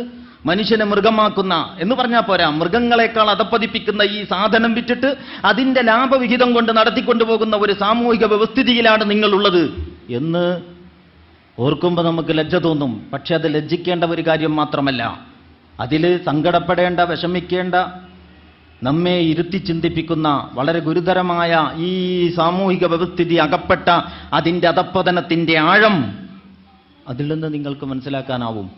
അതിൻ്റെ കൂടെയാണ് ഇപ്പൊ സ്വവർഗരതി എന്ന് പറയുന്ന ആഭാസം, ലെസ്ബിയന്മാരെയും ഗേകളെയും സൃഷ്ടിക്കുന്ന വൃത്തികെട്ട ഈ സംസ്കാരം ഇന്ന് കേന്ദ്ര ഗവൺമെന്റിന് അവിടെ സുപ്രീം കോടതിയുടെ മുമ്പിൽ ഒരു സ്റ്റേണായൊരു നിലപാടെടുക്കാൻ കഴിയുന്നില്ല എന്നാണ് പറയുന്നത്. എന്തെങ്കിലും ആയിക്കോട്ടെ, പോണ പോക്കെടുക്കാൻ നോക്കാം. ഇങ്ങനെ തന്നെ ഓരോ തോന്നിയാസങ്ങൾക്ക് ഇതൊക്കെ നിയമവിധേയമായ രാജ്യങ്ങൾ ലോകത്തുണ്ട്. മനുഷ്യന്റെ മേൽ മനുഷ്യന്റെ സ്വതന്ത്ര പരമാധികാരം ഉണ്ടാക്കി വെക്കുന്ന ദുഷിപ്പ് ഒരു സാമൂഹിക വ്യവസ്ഥിതിയെ അടിമുടി നശിപ്പിക്കുമെന്ന കാര്യത്തിൽ സംശയമില്ല. അത് വളരെ പ്രധാനപ്പെട്ടതാണ് എന്ന് അതുകൊണ്ട് തന്നെ പറയേണ്ടി വരും. അപ്പോ ഈ മൂന്നാമത്തെ സംഗതി എന്താണെന്ന് ചോദിച്ചാൽ മനുഷ്യനിർമ്മിത നിയമങ്ങളാണ്. മനുഷ്യനിർമ്മിത നിയമങ്ങൾ ഖുർആൻ ഓതി നോക്കാം നമുക്ക്. അഫഗൈറല്ലാഹി യബ്തഗി ഹക്കമൻ, സൂറത്തുൽ അൻആമിൽ കാണാം, ഇൻ തുതി അക്സറ മൻ ഫിൽ അർളി യുളില്ലുക അൻ സബീലില്ലാ എന്ന ആയത്തിലേക്ക് വരുന്നതിന് മുമ്പ് 2-3 ആയത്തുകൾ അപ്പുറം അഫഗൈറല്ലാഹി യബ്തഗി ഹക്കമൻ വഹുവല്ലദീ അൻസല ഇലൈക്കുമുൽ കിതാബ മുഫസ്സല വല്ലദീന ആതൈനാഹുമുൽ കിതാബ യഅലമൂന അന്നഹു മുനസ്സലും മിൻ റബ്ബിക ബിൽ ഹഖ് ഫലാ തകൂനന്ന മിനൽ മുംതരീൻ വതമ്മത് കലിമതു റബ്ബിക സിദ്ഖൻ വഅദ്ല ലാ മുബദ്ദില ലികലിമാതിഹി ഇന്നഹു ഹുവസ് സമീഉൽ അലീം വഇൻ തുതി അക്സറ മൻ ഫിൽ അർളി യുളില്ലുക അൻ സബീലില്ലാ ഇൻ യത്തബിഊന ഇല്ല വന്ന വഇൻഹും ഇല്ലാ യഖ്റുസൂൻ. വളരെ വ്യക്തമാണ്. ഒരു മുഫസ്സിറും പിന്നൊന്നും പറയേണ്ട കാര്യമില്ല. അഫഗൈറല്ലാഹി യബ്തഗി ഹക്കമൻ, അവിടുന്ന് തുടങ്ങുന്നത് തന്നെ ഞാൻ അല്ലാഹുവല്ലാത്ത ഒരു വിധികർത്താവിനെ സ്വീകരിക്കുകയോ. ഹക്കം എന്ന് പറഞ്ഞാൽ ഇതൊന്നും പരലോകത്തെ കാര്യമൊന്നുമല്ല. ഇഹലോക ജീവിതത്തിൽ ജീവിക്കുന്ന മനുഷ്യനെ ജീവിതം പഠിപ്പിക്കാൻ വേണ്ടി വന്ന ഗ്രന്ഥം നമ്മുടെ നെഞ്ചിൽ തറക്കുന്ന രീതിയിൽ ചോദിക്കുന്നു, അഫഗൈറല്ലാഹി യബ്തഗി ഹക്കമൻ, ഞാൻ അല്ലാഹുവല്ലാതെ വേറെ ഒരു നിയമത്തിന്റെ സ്രോതസ് തേടി പോവുകയോ, ഞാൻ അല്ലാഹുവല്ലാതെ ശരിതെറ്റുകൾക്ക് തീരുമാനിക്കുന്നതിന്റെ ഒരു അതോറിറ്റിയെ വേറെ കണ്ടെത്തുകയോ, ഞാൻ അല്ലാഹുവല്ലാതെ വേറൊരുത്തനെ എന്റെ ജീവിതത്തിന്റെ നിയമനിർമ്മാതാവും വിധികർത്താവുമായിട്ട് അംഗീകരിക്കുകയോ. അഫഗൈറല്ലാഹി യബ്തഗി ഹക്കമൻ വഹുവല്ലദീ അൻസല ഇലൈക്കുമുൽ കിതാബ മുഫസ്സല. വളരെ വിസ്തരിച്ചൊരു ഗ്രന്ഥം അവൻ നമുക്കിറക്കിയിരിക്കെ, വളരെ വിശദമായിട്ട് നമ്മൾ തന്നെ പറയുന്നു, എല്ലാ വിഭാഗങ്ങളും അറിയുന്നു. ഖുർആൻ സമ്പൂർണ്ണമാണ്, സമഗ്രമാണ്, ശാസ്ത്രീയമാണ്, ആധികാരികമാണ്. ഒരു തർക്കവും ആർക്കുമില്ല. എന്ത് പേരിലുള്ള ഏത് ആണ്ടായാലും അറുതിയായാലും ശരി, മൈക്ക കെട്ടി പ്രസംഗിക്കുന്നവരൊക്കെ എല്ലാ സ്ഥലങ്ങളിലും ഖുർആനിന്റെ മഹത്വം പറയുന്നു. മനുഷ്യ ജീവിതത്തിന്റെ ഒരു വശവും ഖുർആൻ വിട്ടിട്ടില്ല. ഖുർആൻ തന്നെ പറയുന്നു, നാം ഒന്നിലും ഒരു കുറവും വരുത്തിയിട്ടില്ല. അതിൽ കുടുംബജീവിതവും കലയും സാഹിത്യവും അന്താരാഷ്ട്രവും ആഗോളവും എല്ലാം വന്നിട്ടുണ്ട് എന്ന്. അങ്ങനത്തെ അതാണ് അല്ലാഹ് പറയുന്നത്. അല്ലദീന ആതൈനാഹുമുൽ കിതാബ യഅലമൂന അന്നഹു മുനസ്സലും മിൻ റബ്ബിക ബിൽ ഹഖ്. ഈ ഖുർആൻ ഓതിക്കൊണ്ടിരിക്കുന്ന ഇതിന്റെ ആളുകളുണ്ടല്ലോ, അവർക്ക് തന്നെ അറിയാം ഇത് സത്യമായിട്ടും അള്ളാഹുവിൽ നിന്ന് അവതരിക്കപ്പെട്ട് കിട്ടിയതാണെന്ന് ഇവർക്ക് അറിയുകയും ചെയ്യാം. അപ്പൊ അല്ലാഹ് ചോദിക്കാൻ, അഫഗൈറല്ലാഹി യബ്തഗി ഹക്കമൻ വഹുവല്ലദീ അൻസല ഇലൈക്കുമുൽ കിതാബ മുഫസ്സല. ഇത്ര വിസ്തരിച്ചൊരു കിതാബ് അള്ളാഹു ഇറക്കിയിട്ട് ഇത് കയ്യിലുണ്ടായിരിക്കെ അള്ളാഹുവിൻ്റെതല്ലാത്ത ഒരു നിയമത്തിന്റെ ഉറവിടം തേടി ഞാൻ പോവുകയോ? അതാണ് ചോദ്യം. അള്ളാഹുവിൻ്റെതല്ലാത്ത ഒരു നിയമത്തിന്റെ സ്രോതസ് തേടി ഞാൻ പോവുകയോ? അതുമാത്രവുമല്ല, ഏതവസ്ഥയിൽ ഈ കിതാബിന്റെ ആളുകൾക്കറിയാം ഇത് അള്ളാഹുവിൽ നിന്നിറക്കപ്പെട്ടതാണ് എന്ന്. അതുകൊണ്ട് വലാ തകൂനന്ന മിനൽ മുംതരീൻ, നിങ്ങൾ ഒസുവാസ് പിടിപെട്ട ആളുകളുടെ കൂട്ടത്തിൽ പെട്ടുപോകരുത്. ഇതൊരു മതരാഷ്ട്രവാദമല്ലേ, ഇത് ദീനും ദുനിയാവും കൂടി കൂട്ടിക്കുഴക്കലല്ലേ, അങ്ങനല്ലേ ഇങ്ങനല്ലേ എന്നൊക്കെ ചോദിക്കുമ്പോൾ അതിൽപ്പെട്ട് വേജാറായി പോകരുത്. ഇത് അള്ളാഹു നിങ്ങളുടെ ജീവിതം കൈകാര്യം ചെയ്യാൻ വേണ്ടി ഇറക്കിയ കിതാബാണ്. അതുകൊണ്ട് നിങ്ങൾ ശരിതെറ്റുകളുടെ ഉറവിടവും അന്തിമ വാക്കുമായിട്ട് അള്ളാഹുവിനെ തന്നെ കാണണം. വതമ്മത് കലിമത്തു റബ്ബിക സിദ്ഖൻ വഅദ്ല. ഭൂമിയിൽ നീതിയും സത്യവും പുലരണം എന്നാണോ നിങ്ങൾ ആഗ്രഹിക്കുന്നത്? ഇത് രണ്ടും പുലരണമെങ്കിൽ, രണ്ടും അഭേദ്യമായി ബന്ധപ്പെട്ട് കിടക്കണാണ്. നേരത്തെ പറഞ്ഞു നീതി ആപേക്ഷികമാണെന്ന്. നീതി ഓരോരു ഭരണാധികാരിക്ക് നീതി എന്ന് തോന്നുന്നതാണ് നീതി എന്ന് വെച്ചാൽ എല്ലാ കാലത്തും എല്ലാവരും നീതിമാന്മാർ തന്നെയാണ്. സ്റ്റാലിൻ വിചാരിച്ചത് മൂപ്പര് ചെയ്യണതാണ് നീതി എന്ന്, അല്ലാതെ ഞാൻ കുറെ അനീതി ചെയ്യട്ടെ എന്ന് തീരുമാനിച്ചിട്ടല്ല സ്റ്റാലിൻ ഈ തോന്നിയാസമൊക്കെ കാട്ടിയിട്ടുള്ളത്. ഹിറ്റ്ലറും മുസോളിനിയും അങ്ങനെ തന്നെയാണ്. പണ്ട് ഫിറോനും നമ്രൂദും അങ്ങനെയായിരുന്നു. എല്ലാ കാലഘട്ടത്തിലെയും എല്ലാ സ്വേച്ഛാധിപതികളും അവർ ചെയ്യുന്നത് നീതി എന്ന് തന്നെയാണ് കരുതുന്നത്. അപ്പൊ നീതി ഭരണം നീതിയുടെ അടിസ്ഥാനത്തിലായാൽ എതിർക്കപ്പെടേണ്ടതില്ലെന്നും ബഹിഷ്കരിക്കേണ്ടതോ ചെറുക്കേണ്ടതില്ലെന്നും കരുതാൻ ന്യായമില്ല. കാരണം ഓരോരുത്തരും കരുതുന്നത് അവർ ചെയ്യുന്നത് നീതിയാണെന്നാണ്. അള്ളാഹ് പറയുന്നു, നീതിയുടെ ഉറവിടം രാജാതിരാജനായ റബ്ബ് തീരുമാനിച്ചു തരും. അതുകൊണ്ട് തമ്മത്ത് കലിമത്ത് റബ്ബിക സിദ്ഖം വഅദില, സത്യത്തോടും നീതിയോടും കൂടി അള്ളാഹുവിന്റെ ഈ വചനങ്ങൾ പരിപൂർണമായി ആയിരിക്കുന്നു. അപ്പൊ സാമൂഹിക വ്യവസ്ഥിതിയിൽ ജീവിതത്തിൽ നീതി പുലരണം, സത്യം പുലരണം എന്നാണെങ്കിൽ അതിനുള്ള വഴി ഇതാണ്. അള്ളാഹു കാണുന്നവനും അറിയുന്നവനുമാണ്. എന്നിട്ട് തുടർന്ന് പറയുന്നു, ഇൻ തുതി' അക്തറ മൻ ഫിൽ അർളി യുളില്ലൂക അൻ സബീലില്ലാഹ്, ഭൂമിയിലെ ഭൂരിപക്ഷത്തെ നിങ്ങൾ അനുസരിക്കുന്ന പക്ഷം അവർ അള്ളാഹുവിന്റെ മാർഗത്തിൽ നിന്ന് നിങ്ങളെ തെറ്റിച്ചു കളയും. ഇൻ യത്തബിഊന ഇല്ലല്ലന്ന വ ഇൻ ഹും ഇല്ലാ യഹ്റുസൂൻ. എന്തുകൊണ്ടാണ് അവർ വഴി തെറ്റിക്കാൻ ഇടയാകുന്നത്? അവർക്ക് വിവരമില്ല. അവർക്കുള്ളത് എന്താന്ന് ചോദിച്ചാൽ ഊഹങ്ങളും നിഗമനങ്ങളും അനുമാനങ്ങളുമാണ്, കണക്കുകൂട്ടലുകളാണ്. മനുഷ്യന്റെ വളരെ പരിമിതമായ ബുദ്ധി വെച്ചുകൊണ്ട് മനുഷ്യ സമൂഹത്തിന്റെ ജീവിതത്തിന്റെ അടിസ്ഥാനങ്ങളിൽ ആവിഷ്കരിക്കാൻ ശ്രമിക്കുമ്പോൾ നിഗമനങ്ങളും ഊഹങ്ങളും അനുമാനങ്ങളുമാണ്. അതെപ്പോഴും തെറ്റാം. അവർ ഊഹങ്ങളെയും അനുമാനങ്ങളെയും അല്ലാതെ പിൻപറ്റുന്നില്ല. തെളിഞ്ഞ വിവരം അവർക്കില്ല. ഇസ്ലാമും ജാഹിലിയത്തും തമ്മിലുള്ള ഒരു അന്തരം അതാണ്. ഇസ്ലാമിന്റെ വിവരത്തിന്റെ ഉറവിടം അറിവിന്റെ ആറാമത്തെ ഉറവിടമാണ്. 5 അറിവിന്റെ ഉറവിടങ്ങൾ നമുക്കുണ്ട്. പഞ്ചേന്ദ്രിയങ്ങൾ. കണ്ടിട്ട് കുറെ കാര്യം മനസ്സിലാവും, കേട്ടിട്ട് കുറെ മനസ്സിലാവും. കണ്ടാലും ഒരേ കാര്യം തന്നെ കാണും കേൾക്കും കൂടി ചെയ്യുമ്പോൾ കുറച്ചും കൂടി കൂടുതൽ മനസ്സിലാവും. അത് വേറെ വർത്താനാണ്. അപ്പൊ കണ്ടിട്ട് മനസ്സിലാവും, കേട്ടിട്ട് മനസ്സിലാവും, രുചിച്ചിട്ട് മനസ്സിലാവും, മണത്തിട്ട് മനസ്സിലാവും, സ്പർശിച്ചിട്ട് തൊട്ടിട്ട് ഇങ്ങനെ മനസ്സിലാവും. അല്ലേ? അതല്ലേ 5 പഞ്ചേന്ദ്രിയങ്ങൾ, അറിവിന്റെ 5 ഉറവിടങ്ങൾ. ഈ അറിവിന്റെ ഉറവിടങ്ങളെ ഈ ജാഹിലിയത്തിന്റെ നിയമ വിദഗ്ധർക്കും വിചക്ഷണന്മാർക്കും വിശാരദന്മാർക്കും ഉള്ളൂ. ഇസ്ലാമിനെ സംബന്ധിച്ചിടത്തോളം അറിവിന്റെ ആറാമത്തെ ഒരു ഉറവിടം കൂടിയുണ്ട്. അതാണ് ഖുർആൻ, അല്ലെങ്കിൽ അതാണ് വഹയ്. അറിവിന്റെ ആറാമത്തെ ഉറവിടം. ആ വഹയിന്റെ അടിസ്ഥാനത്തിലാണ് ഈ സംസാരിക്കുന്നത് ഈ ഖുർആൻ, ഈ ഇസ്ലാം. മറ്റുള്ളവരെ സംബന്ധിച്ചിടത്തോളം അവർക്ക് അറിവില്ല. അവർ ഊഹങ്ങളെയും നിഗമനങ്ങളെയും അനുമാനങ്ങളെയും ഒക്കെ പിൻപറ്റുന്നു. അതുകൊണ്ട് അവർക്ക് തെറ്റുപറ്റും. ആ പറ്റിയ തെറ്റുകൾ തലമുറകളെ നാശത്തിലേക്ക് നയിക്കും. ആ അപകടങ്ങളിൽ നിന്ന് പിന്നെ മുക്തി നേടാൻ, വരും തലമുറകളെ തന്നെ അപകടത്തിൽ നിന്ന് രക്ഷിച്ചെടുക്കാൻ വളരെ വളരെ പ്രയാസകരമായ അത്യധ്വാനങ്ങൾ ആവശ്യമായി വരും. അതപ്പോൾ നമ്മളൊക്കെ അനുഭവിച്ചുകൊണ്ടിരിക്കുന്നത്. ഇപ്പൊ ഇവിടെ ഈ കാട്ടിക്കൂട്ടി ഉണ്ടാക്കി വെച്ചിട്ടുള്ള ഈ നാഗരികതയുടെ ഈ ദുരന്തങ്ങളുണ്ടല്ലോ, ഇതിൽ നിന്ന് വളരെ പൊടുന്നനെ ഒരു വിസിലടിച്ചാൽ കരകയറും എന്ന് നിങ്ങളാരെങ്കിലും കരുതുന്നുണ്ടോ? സാരമായ കാര്യമല്ല. അതുകൊണ്ട് പ്രിയമുള്ളവരെ മനസ്സിലാക്കണം, അള്ളാഹുവിന്റെ ഈ ഹുദയുടെ മുമ്പിൽ മനുഷ്യനെ തടഞ്ഞു നിർത്തുന്ന മൂന്നാമത്തെ കാര്യം മനുഷ്യനിർമ്മിത നിയമങ്ങളാണ്. ഒന്നാമത്തേത് ദേഹേച്ഛക്കടിമപ്പെടലാണ്. രണ്ടാമത്തേത് പൂർവികാചാരങ്ങളോടുള്ള ഭ്രാന്തമായ ബന്ധമാണ്.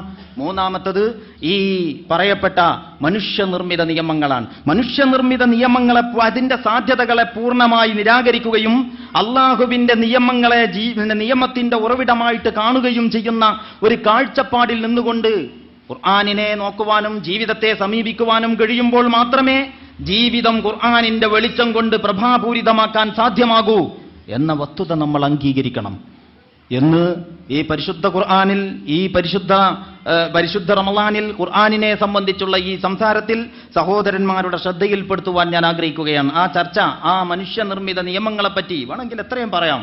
പക്ഷേ ഈ ഒരു ചർച്ചയിൽ ഇതിങ്ങനെ പറയുക മാത്രമേ വേണ്ടൂ എന്ന് മനസ്സിലാക്കിക്കൊണ്ട് അതിനെപ്പറ്റിയുള്ള വിശദീകരണങ്ങൾ ഞാൻ വിടുകയാണ്. അപ്പൊ നമ്മൾ ഇനി അവസാനിപ്പിക്കുന്നതിന് മുമ്പ് ചെറിയ കാര്യങ്ങളിലേക്ക് കൂടി നമ്മുടെ ശ്രദ്ധ വരേണ്ടതായിട്ടുണ്ട്. വിശുദ്ധ ഖുർആൻ മനുഷ്യന് സന്മാർഗം നൽകുന്നതിന് വേണ്ടിയിട്ട് വന്നതാണ്. ലാ റൈബ ഫീഹി ഹുദൽ ലിൽ മുത്തഖീൻ. ഏതാൾക്കും ഉദ കൊടുക്കാന്ന് അള്ളാഹ് ഏറ്റിട്ടില്ല. അത് സാധ്യമല്ല. സൂര്യന് വെളിച്ചമില്ലാത്തത് കൊണ്ടാണോ? കണ്ണ് തുറന്ന് പിടിച്ചാലേ വെളിച്ചം കാണൂ. അങ്ങനെയുണ്ട്. അപ്പോ ആളുകൾ ചോദിക്കും, ഇത്ര അധികം ഖുർആൻ പഠിപ്പിച്ചിട്ട്. ചില മുസ്ലിം സഹോദരങ്ങൾ ഇരിക്കുന്ന സദസ്സിലൊക്കെ ഇസ്ലാമിലെ ആരാധനകളുടെയോ ഇസ്ലാമിന്റെയോ ഒക്കെ മഹത്വവും ചൈതന്യവും പറയുമ്പോൾ അവർ ചോദിക്കും, ഇതൊക്കെ എത്രയൊക്കെ ഉണ്ടായിട്ട് എന്താ ഈ സമുദായത്തിന്റെ കഥ? അപ്പൊ ഇതൊന്നും ഇല്ലാത്ത സ്ഥിതി എന്താ നിങ്ങളൊന്ന് ആലോചിച്ച് നോക്കിയിട്ടുണ്ടോ എന്നിപ്പോ നമുക്ക് അവരോട് പറയാൻ പറ്റില്ലല്ലോ. അപ്പൊ നമ്മൾ അങ്ങനെ ഒരു വശം എന്തായാലും ഉണ്ട്. ഞാൻ മനസ്സിലാക്കിയിട്ടുള്ളത്, ഇപ്പൊ ഒരു വിറകിന്റെ കൊള്ളി, മരത്തിന്റെ ഒരു തടി നല്ല ഉണങ്ങിയതായിരുന്നു. പക്ഷെ അത് കുറെ കാലമായിട്ട് മഴ കൊണ്ട് നനഞ്ഞങ്ങനെ വെള്ളം കുടിച്ച് ചേർത്ത് വീർത്ത ഒരു മരത്തടി അതെടുത്തിട്ട് നമ്മൾ അടുപ്പിൽ വെച്ചാൽ എങ്ങനെ ഉണ്ടാവും? തീ കെട്ടുപോകും. തീ കെട്ടുപോകുന്ന മാത്രമല്ല, ചിലപ്പം പിറ്റേ ദിവസം കൂടി കത്തിച്ചാൽ കത്താത്ത കാലത്തിൽ തീ കെട്ടുപോകും. കാരണം വെള്ളം കുടിച്ച് ചേർത്ത തടിയാണ്. അപ്പം മരത്തടി ഇട്ടിട്ട് എടുത്തുകൊണ്ട് തീയിലേക്ക് ഇട്ടപ്പോൾ തീ കെട്ടുപോയി. അപ്പൊ നമ്മളിങ്ങനെ വിചാരിക്കുകയാണ്, തീയിനെന്തോ തകരാറുണ്ട്, പണ്ടത്തെ മാതിരിയുള്ള ഉഷാറൊന്നും ഇപ്പൊ തീയിനില്ല. അങ്ങനെയാണോ? അല്ല. പിന്നെന്താ? ബുദ്ധിയുള്ളവരെന്താ മനസ്സിലാക്കുക? തീയിന്റെ കരിക്കുക എന്ന ഗുണം ഉൾക്കൊള്ളണമെങ്കിൽ ഈ മരത്തടി ഒന്ന് പാകപ്പെടണം. എന്തെങ്കിലും കൊടുത്തിട്ടാലൊന്നും കരിക്കാൻ തീ ഏറ്റിട്ടില്ല, സാധ്യമല്ല. അപ്പൊ തീയിന്റെ കരിക്കുക എന്ന ഗുണം ഉൾക്കൊള്ളാൻ ഈ മരത്തടി പാകപ്പെട്ടിട്ടില്ല എന്ന് നമ്മൾ മനസ്സിലാക്കും. എന്നിട്ടൊന്ന് പൊളിച്ച് വെയിലത്തിട്ടിട്ട് പാകപ്പെടുത്തിയിട്ട്, ഇസ്ലാമിന്റെ സൽഗുണങ്ങൾ ഉൾക്കൊള്ളണമെങ്കിൽ മുസ്ലിം സമൂഹം ഒന്ന് പാകപ്പെടണം. ആ പാകപ്പെടുത്തുന്ന പ്രക്രിയയിലാണ് സമുദായത്തിനകത്ത് ജമാഅത്തെ ഇസ്ലാമി പ്രവർത്തിച്ചുകൊണ്ടിരിക്കുന്നത് എന്ന് സാന്ദർഭികമായിട്ട് ഞാൻ പറയും. പറഞ്ഞു വന്ന വിഷയം എന്താണെന്ന് ചോദിച്ചാൽ, ഖുർആൻ ഹുദല്ലിൽ മുത്തഖീൻ, സൂക്ഷ്മാലുക്കൾക്ക് ഹുദയാൻ, ഇത്രേ അള്ളാഹ് പറഞ്ഞുള്ളൂ. ജീവിതത്തിൽ ഒരു ഭക്തി കാണിക്കുന്ന, ഒരു സൂക്ഷ്മത പുലർത്തണമെന്ന് ആഗ്രഹിക്കുന്ന ആളുകൾക്ക് ഖുർആൻ ഹുദയാണ്. ആ രീതിയിൽ ഖുർആൻ ഹുദയായി വർത്തിക്കണമെങ്കിൽ ഖുർആനിനെ നമ്മൾ അങ്ങനെ വർത്തിക്കുമ്പോൾ അതിന് ഐഹികമായി തന്നെ അനുഗ്രഹങ്ങളുണ്ട്. വെറും പരലോകം പഠിപ്പിക്കുന്ന, പരലോകത്തേക്കുള്ള പാക്കേജ് ആയിട്ടല്ല ഖുർആൻ നമുക്ക് അവതരിപ്പിച്ച് തന്നിട്ടുള്ളത്. വിശുദ്ധ ഖുർആൻ തന്നെ പറയുന്നു, വലൗ അന്നഹും മഖാമുത് തൗറാത്ത വൽ ഇൻജീല വമാ ഉൻസില ഇലൈഹിം മിൻ റബ്ബിഹിം ലഅകലൂ മിൻ ഫൗഖിഹിം വമിൻ തഹ്തി അർജുലിഹിം. അങ്ങനെ ഒരു വശമുണ്ട്. ഈ ദൈവിക ഗ്രന്ഥത്തോട് നമ്മൾ ക്രിയാത്മകമായി പ്രതികരിച്ചാൽ, നാളെ പരലോകത്ത് സ്വർഗ്ഗമുണ്ട് എന്നുള്ളത് മാത്രമല്ല, അതിനോട് നമ്മൾ ക്രിയാത്മകമായിട്ട് പ്രതികരിച്ചാൽ, അതിലെ ആശയങ്ങൾക്ക് അർത്ഥം നൽകാൻ നമ്മൾ പരിശ്രമിച്ചാൽ, നമ്മുടെ ജീവിതത്തെ അതുകൊണ്ട് പ്രശോഭിതമാക്കാൻ നമ്മൾ തീരുമാനിച്ചാൽ, നമ്മുടെ സമൂഹത്തിന് ആ വെളിച്ചം പകർന്നു കൊടുക്കാൻ നമ്മൾ പരിശ്രമിച്ചാൽ, അങ്ങനെ ഈ സമൂഹത്തെ കൂരിരുട്ടിൽ നിന്ന് രക്ഷിക്കാൻ നമ്മൾ ഒന്നിച്ച് പണിയെടുത്താൽ അതുകൊണ്ടുള്ള ഫലം അല്ലാഹ് പറയാൻ, വലൗ അന്നഹും മഖാമുത് തൗറാത്ത വൽ ഇൻജീല വമാ ഉൻസില ഇലൈഹിം മിൻ റബ്ബിഹിം, അവർ തൗറാത്തും ഇൻജീലും അതിനുശേഷം അല്ലാഹുവിൽ നിന്ന് അവതീർണമായതും, അതായത് ആ ഖുർആൻ, ഇതൊക്കെ അവർ പ്രയോഗപദത്തിൽ കൊണ്ടുവന്നിരുന്നുവെങ്കിൽ, ഇഖാമത്ത് നടത്തിയിരുന്നുവെങ്കിൽ, അവർ ഈ ഗ്രന്ഥങ്ങളൊക്കെയും ഇഖാമത്ത് നടത്തിയിരുന്നുവെങ്കിൽ അഖലൂ മിൻ തഹ്തിഹിം വമിൻ ഫൗഖി അർജുലിഹിം അഖലൂ മിൻ ഫൗഖിഹിം വമിൻ തഹ്തി അർജുലിഹിം, മുകളിൽ നിന്നും താഴെ നിന്നും പല മാർഗങ്ങളിലൂടെ അനുഗ്രഹങ്ങൾ നമ്മെ തേടി വരും, നിങ്ങൾ അവരെ തേടി വരുമായിരുന്നുവെന്ന്. അപ്പോ ഖുർആനിന്റെ ആളുകൾക്ക്, ഈ ഖുർആനിനോട് നീതി പുലർത്തുന്നവർക്ക്, ഖുർആൻ അനുസരിച്ച് ജീവിക്കുന്നവർക്ക്, തഖ്വ ചെയ്യുന്നവർക്ക് ഇഹലോകത്ത് തന്നെ അള്ളാഹു വഴി തുറന്നു തരും. ഐശ്വര്യത്തിന്റെ, ക്ഷേമത്തിന്റെ, സമാധാനത്തിന്റെ, നിർഭയത്വത്തിന്റെ ഒരു സംശയവും ആ കാര്യത്തിൽ വേണ്ട. അതൊരു വശത്തുള്ളതോടൊപ്പം തന്നെ ഖുർആനിനോട് പുറംതിരിഞ്ഞു നിന്നാലോ, അഫതുമിനൂന ബിബഅദിൽ കിതാബി വതക്ഫുറൂന ബിബഅദിൻ ഫമാ ജസാഉ മൻ യഫ്അലു ദാലിക മിൻകും ബില്ലാ ഖിസ്യും ഫിൽ ഹയാത്തിദ് ദുനിയ, ഗ്രന്ഥത്തിൽ നിന്ന് കുറെ എടുക്കുകയും കുറെ തള്ളുകയും കുറെ പല വ്യാഖ്യാന കസർത്തുകളിലൂടെയും മറികടക്കുകയും ഒക്കെ അങ്ങനെയാണ് ചെയ്യുന്നതെങ്കിൽ ഫമാ ജസാഉ മൻ യഫ്അലു ദാലിക മിൻകും, ഇങ്ങനെ ചെയ്യുന്നതിനുള്ള പ്രതിഫലം എന്താണെന്ന് അറിയുമോ നിങ്ങൾക്ക്? ഇല്ലാ ഖിസ്യും ഫിൽ ഹയാത്തിദ് ദുനിയ, ലങ്കും വളീകും ഫിൽ ഹയാത്തിദ് ദുനിയ, ഇടുക്കവും കുടുസും ഇഹലോക ജീവിതത്തിൽ മാത്രമേ അതേ ഉണ്ടാവുള്ളൂ.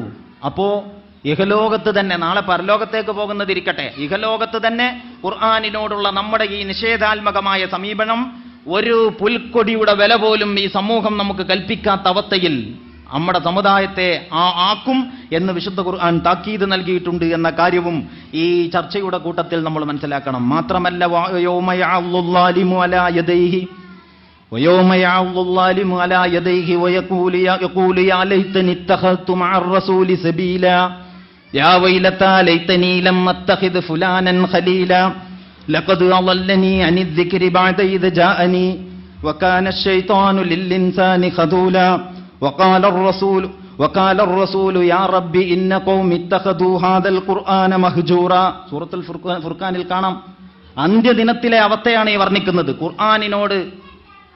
ഖുർആനിനെ കൊണ്ട് നടക്കുകയും ആചരിക്കുകയും ഇവിടുന്ന് എടുത്തുവെച്ച് അങ്ങോട്ട് എടുത്തുവെച്ച് ഇത് ഒന്നുമില്ലാതെ തൊടാൻ പറ്റില്ല. ഖുർആനെ ബഹുമാനിക്കുന്നത് നല്ലതാണ്, പക്ഷേ അങ്ങോട്ട് എടുത്തുവെച്ച് ഇങ്ങോട്ട് എടുത്തുവെച്ച് അപ്പോൾ ഒന്നുമില്ലാത്തവർ തൊടൂല. ഇതൊന്നും അങ്ങോട്ട് എടുത്തു വെക്കുമെന്ന് അടുത്ത ആൾ അപ്പുറത്തെ ആളോട് ചൂണ്ടി പറയാണ്, ഇവർക്ക് തൊടാൻ പറ്റൂല. അങ്ങനെ എവിടെ ഇത് വെക്കുക? അങ്ങനെ പെട്ടെന്ന് കയ്യുമ്മ തട്ടാത്തൊരു തലത്തെവിടെയെങ്കിലും ഇത് വെക്കണമല്ലോ. അങ്ങനെ ആദരിച്ച് കൊണ്ടു നടക്കുന്ന ഈ കിതാബുണ്ടല്ലോ, ഈ രീതിയിലാണ് നമ്മുടെ പോക്കെങ്കിൽ അന്ത്യദിനത്തിൽ അതിക്രമം ചെയ്ത മനുഷ്യൻ, സ്വന്തത്തോട് അതിക്രമം ചെയ്ത മനുഷ്യൻ, ഖുർആനിനോട് പുറംതിരിഞ്ഞു നിന്ന മനുഷ്യൻ, അള്ളാഹുവിന്റെ കൽപ്പനകളെ കാറ്റിൽ പറത്തിയ മനുഷ്യൻ, വയൗമ യഅള്ളുല്ലാലിമു അലാ യദൈഹി യഖൂലു യാ ലൈതനി ഇത്തഖൽതു മഅർ റസൂലി സബീല, ഞാൻ റസൂലുള്ളയുടെ മാർഗം, റസൂലുള്ളയുടെ കൂടെ ആ വഴി സ്വീകരിച്ചിരുന്നെങ്കിൽ എന്ന് അവിടെ വെച്ച് ഇയാൾ സങ്കടപ്പെടും. യാ വൈലത്താ ലൈതനീ ലം അത്തഖിദ് ഫുലാനൻ ഖലീല, ആ ഇന്നാലിന്ന പാർട്ടിയിൽ ഞാൻ ചേരാതിരുന്നിരുന്നെങ്കിൽ, ഇന്നാലിന്നവനെ നേതാവാക്കാതിരുന്നിരുന്നുവെങ്കിൽ, അവന് സിന്ദാബാദ് വിളിക്കാൻ പോകാതിരുന്നിരുന്നുവെങ്കിൽ, ആ ക്ലബ്ബുമായിട്ട് ബന്ധം സ്ഥാപിക്കാതിരുന്നിരുന്നുവെങ്കിൽ, ആ ദിക്ർ ഹൽക്കയിൽ ചെന്ന് ചേരാതിരുന്നിരുന്നുവെങ്കിൽ, ആ സലാത്ത് നഗരിയിലേക്ക് പോകാതിരുന്നിരുന്നുവെങ്കിൽ, യാ വൈലത്താ ലൈതനീ ലം അത്തഖിദ് ഫുലാനൻ ഖലീല ലഖദ് അളല്ലനീ അനി ദിക്രി ബഅദ إذ جاءني وكان الشيطان للإنسان خذولا وقال الرسول يا رب إن قوم اتخذوا هذا القرآن مهجورا. ഈ ദുരവസ്ഥ മുഴുവൻ ഉണ്ടായത് എന്താണ്? അള്ളാഹുവിന്റെ റസൂൽ അവിടെ സാക്ഷി പറയുമെന്നാണ്. റബ്ബേ, ഈ ജനത ഈ ഖുർആനിനെ വളരെ പരിഹാസ്യമായിട്ടേ സമീപിച്ചിട്ടുള്ളൂ, അവരിത് സീരിയസ് ആയിട്ട് എടുത്തിട്ടില്ല.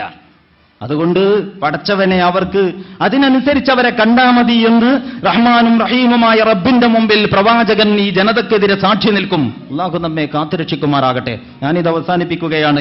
ഈ വൈകിയ വേളയിൽ അതിന്റെ മറ്റു വിശദീകരണങ്ങളിലേക്ക് ചർച്ച നീട്ടിക്കൊണ്ടുപോകണമെന്ന് ഉദ്ദേശിക്കുന്നില്ല. നമ്മുടെ ജീവിതത്തെയും ഖുർആനിനെയും സംബന്ധിച്ച് ഒന്നിച്ചു വെച്ചുകൊണ്ട് നമ്മളൊന്ന് പരിശോധിക്കുമ്പോൾ ഒരു കാര്യം അവസാനം പറയാൻ ഉദ്ദേശിക്കുന്നത്, വിശുദ്ധ ഖുർആനിനെ നിങ്ങൾക്ക് പഠിക്കുക സാധ്യമല്ല. എങ്ങനെയല്ലാതെ? ഒന്നുകിൽ നിങ്ങൾ ഖുർആനിന്റെ പക്ഷത്ത് നിന്നുകൊണ്ട്, അല്ലെങ്കിൽ നിങ്ങൾ ഖുർആനിന്റെ എതിർചേരിയിൽ നിലയുറപ്പിച്ചുകൊണ്ട്. അങ്ങനെയല്ലാതെ ഖുർആനിനെ നമുക്ക് സമീപിക്കുക സാധ്യമല്ല. കാരണം നിർദോഷമായ വർത്തമാനങ്ങളല്ല, ഒരു സാമൂഹിക വ്യവസ്ഥിതിയെ മാറ്റിപ്പണിയാൻ നിലവിലുള്ളതിനോടുള്ള അമർഷവും പ്രതിഷേധവും ശക്തമായിട്ട് അണപൊട്ടി ഒഴുകുമ്പോൾ അത് കണ്ടില്ലെന്ന് നടിച്ചുകൊണ്ട് കാര്യമറിയുന്ന ഒരുത്തന് നോക്കി നിൽക്കാൻ കഴിയുമോ? അതാണ് ഖുർആനിന്റെ അവതരണത്തിന്റെ ശൈലി. ആ പ്രവാഹത്തിൽ അലിഞ്ഞു ചേർന്ന് അതിന്റെ ഭാഗമായിക്കൊണ്ട് ഈ വിപ്ലവത്തിൽ പങ്കുചേരുകയാണ് ഒന്നുകിൽ നമ്മുടെ ബാധ്യത. അല്ലെങ്കിൽ ഈ വിപ്ലവം നമ്മുടെ സ്വാർത്ഥ താല്പര്യങ്ങൾക്കും തറവാടിത്തങ്ങൾക്കും നാട്ടാചാരങ്ങൾക്കും മാമൂലുകൾക്കും വരുമാന സാധ്യതകൾക്കുമൊക്കെ വലിയ ക്ഷീണവും കോട്ടവും തട്ടിക്കുമെന്ന് മനസ്സിലാക്കിക്കൊണ്ട് എതിർചേരിയിൽ നിലകൊള്ളേണ്ടി വരും. നമ്മളൊന്നുകിൽ ഖുർആനിന്റെ കൂടെ, അല്ലെങ്കിൽ നമ്മൾ ഖുർആനിന്റെ എതിർവെച്ച പക്ഷത്ത് എന്ന അവസ്ഥയിലല്ലാതെ നമുക്ക് ഖുർആൻ പഠിക്കാൻ കഴിയും എന്നെനിക്ക് തോന്നുന്നില്ല. നിങ്ങൾ ഖുർആനിനെ തുറന്ന മനസ്സോടെ സമീപിക്കണം. ഇവിടെ കേട്ടതിലെ നല്ലതിനെ സ്വീകരിക്കണം. നമ്മുടെ ഈ ഒത്തുകൂടൽ ഖുർആനിന്റെ ഹുദ നമ്മുടെ ജീവിതത്തിൽ പകർത്തുന്നതിന് പ്രചോദകമാകുന്നുവെങ്കിൽ അങ്ങനെ പ്രചോദകമാകുമാറാകട്ടെ എന്ന് പ്രാർത്ഥിച്ചുകൊണ്ട് ഈ വാക്കുകൾ ഉപസംഹരിക്കുന്നു. അല്ലാഹു സുബ്ഹാനഹു വ തആല നമ്മുടെ ചെറുതും വലുതുമായ എല്ലാ പാപങ്ങളും പുറത്തു തരുമാറാകട്ടെ. നാം നിർവഹിച്ചുകൊണ്ടിരിക്കുന്ന എല്ലാ സൽക്കർമ്മങ്ങൾക്കും ഒന്നൊഴിയാതെ റഹ്മാനും റഹീമുമായ റബ്ബ് അർഹമായ പ്രതിഫലം നൽകുമാറാകട്ടെ. അല്ലാഹുമ്മ ജിഅൽ യൗമന ഖൈറൻ മിൻ അംസിന വജിഅൽ ഗദന ഖൈറൻ മിൻ യൗമിന വലാ തജ്അൽ الدنيا അക്ബറ ഹമ്മിന വലാ മബ്ലഗ ഇൽമിന വലാ ഗായത മറാമിന വലാ ഇല النار മസീറന ربنا آتنا في الدنيا حسنة وفي الآخرة حسنة وقنا عذاب النار. اللهم اجعل هذا الشهر الشريف العظيم شاهدا لنا ولا شاهدا علينا واجعله حجة لنا ولا حجة علينا. ربنا تقبل منا إنك أنت السميع العليم وتب علينا إنك أنت التواب الرحيم واغفر لنا يا غافر المذنبين. اللهم صل وسلم وبارك على سيدنا محمد وعلى آله وصحبه أجمعين وآخر دعوانا الحمد لله رب العالمين. السلام عليكم ورحمة الله وبركاته.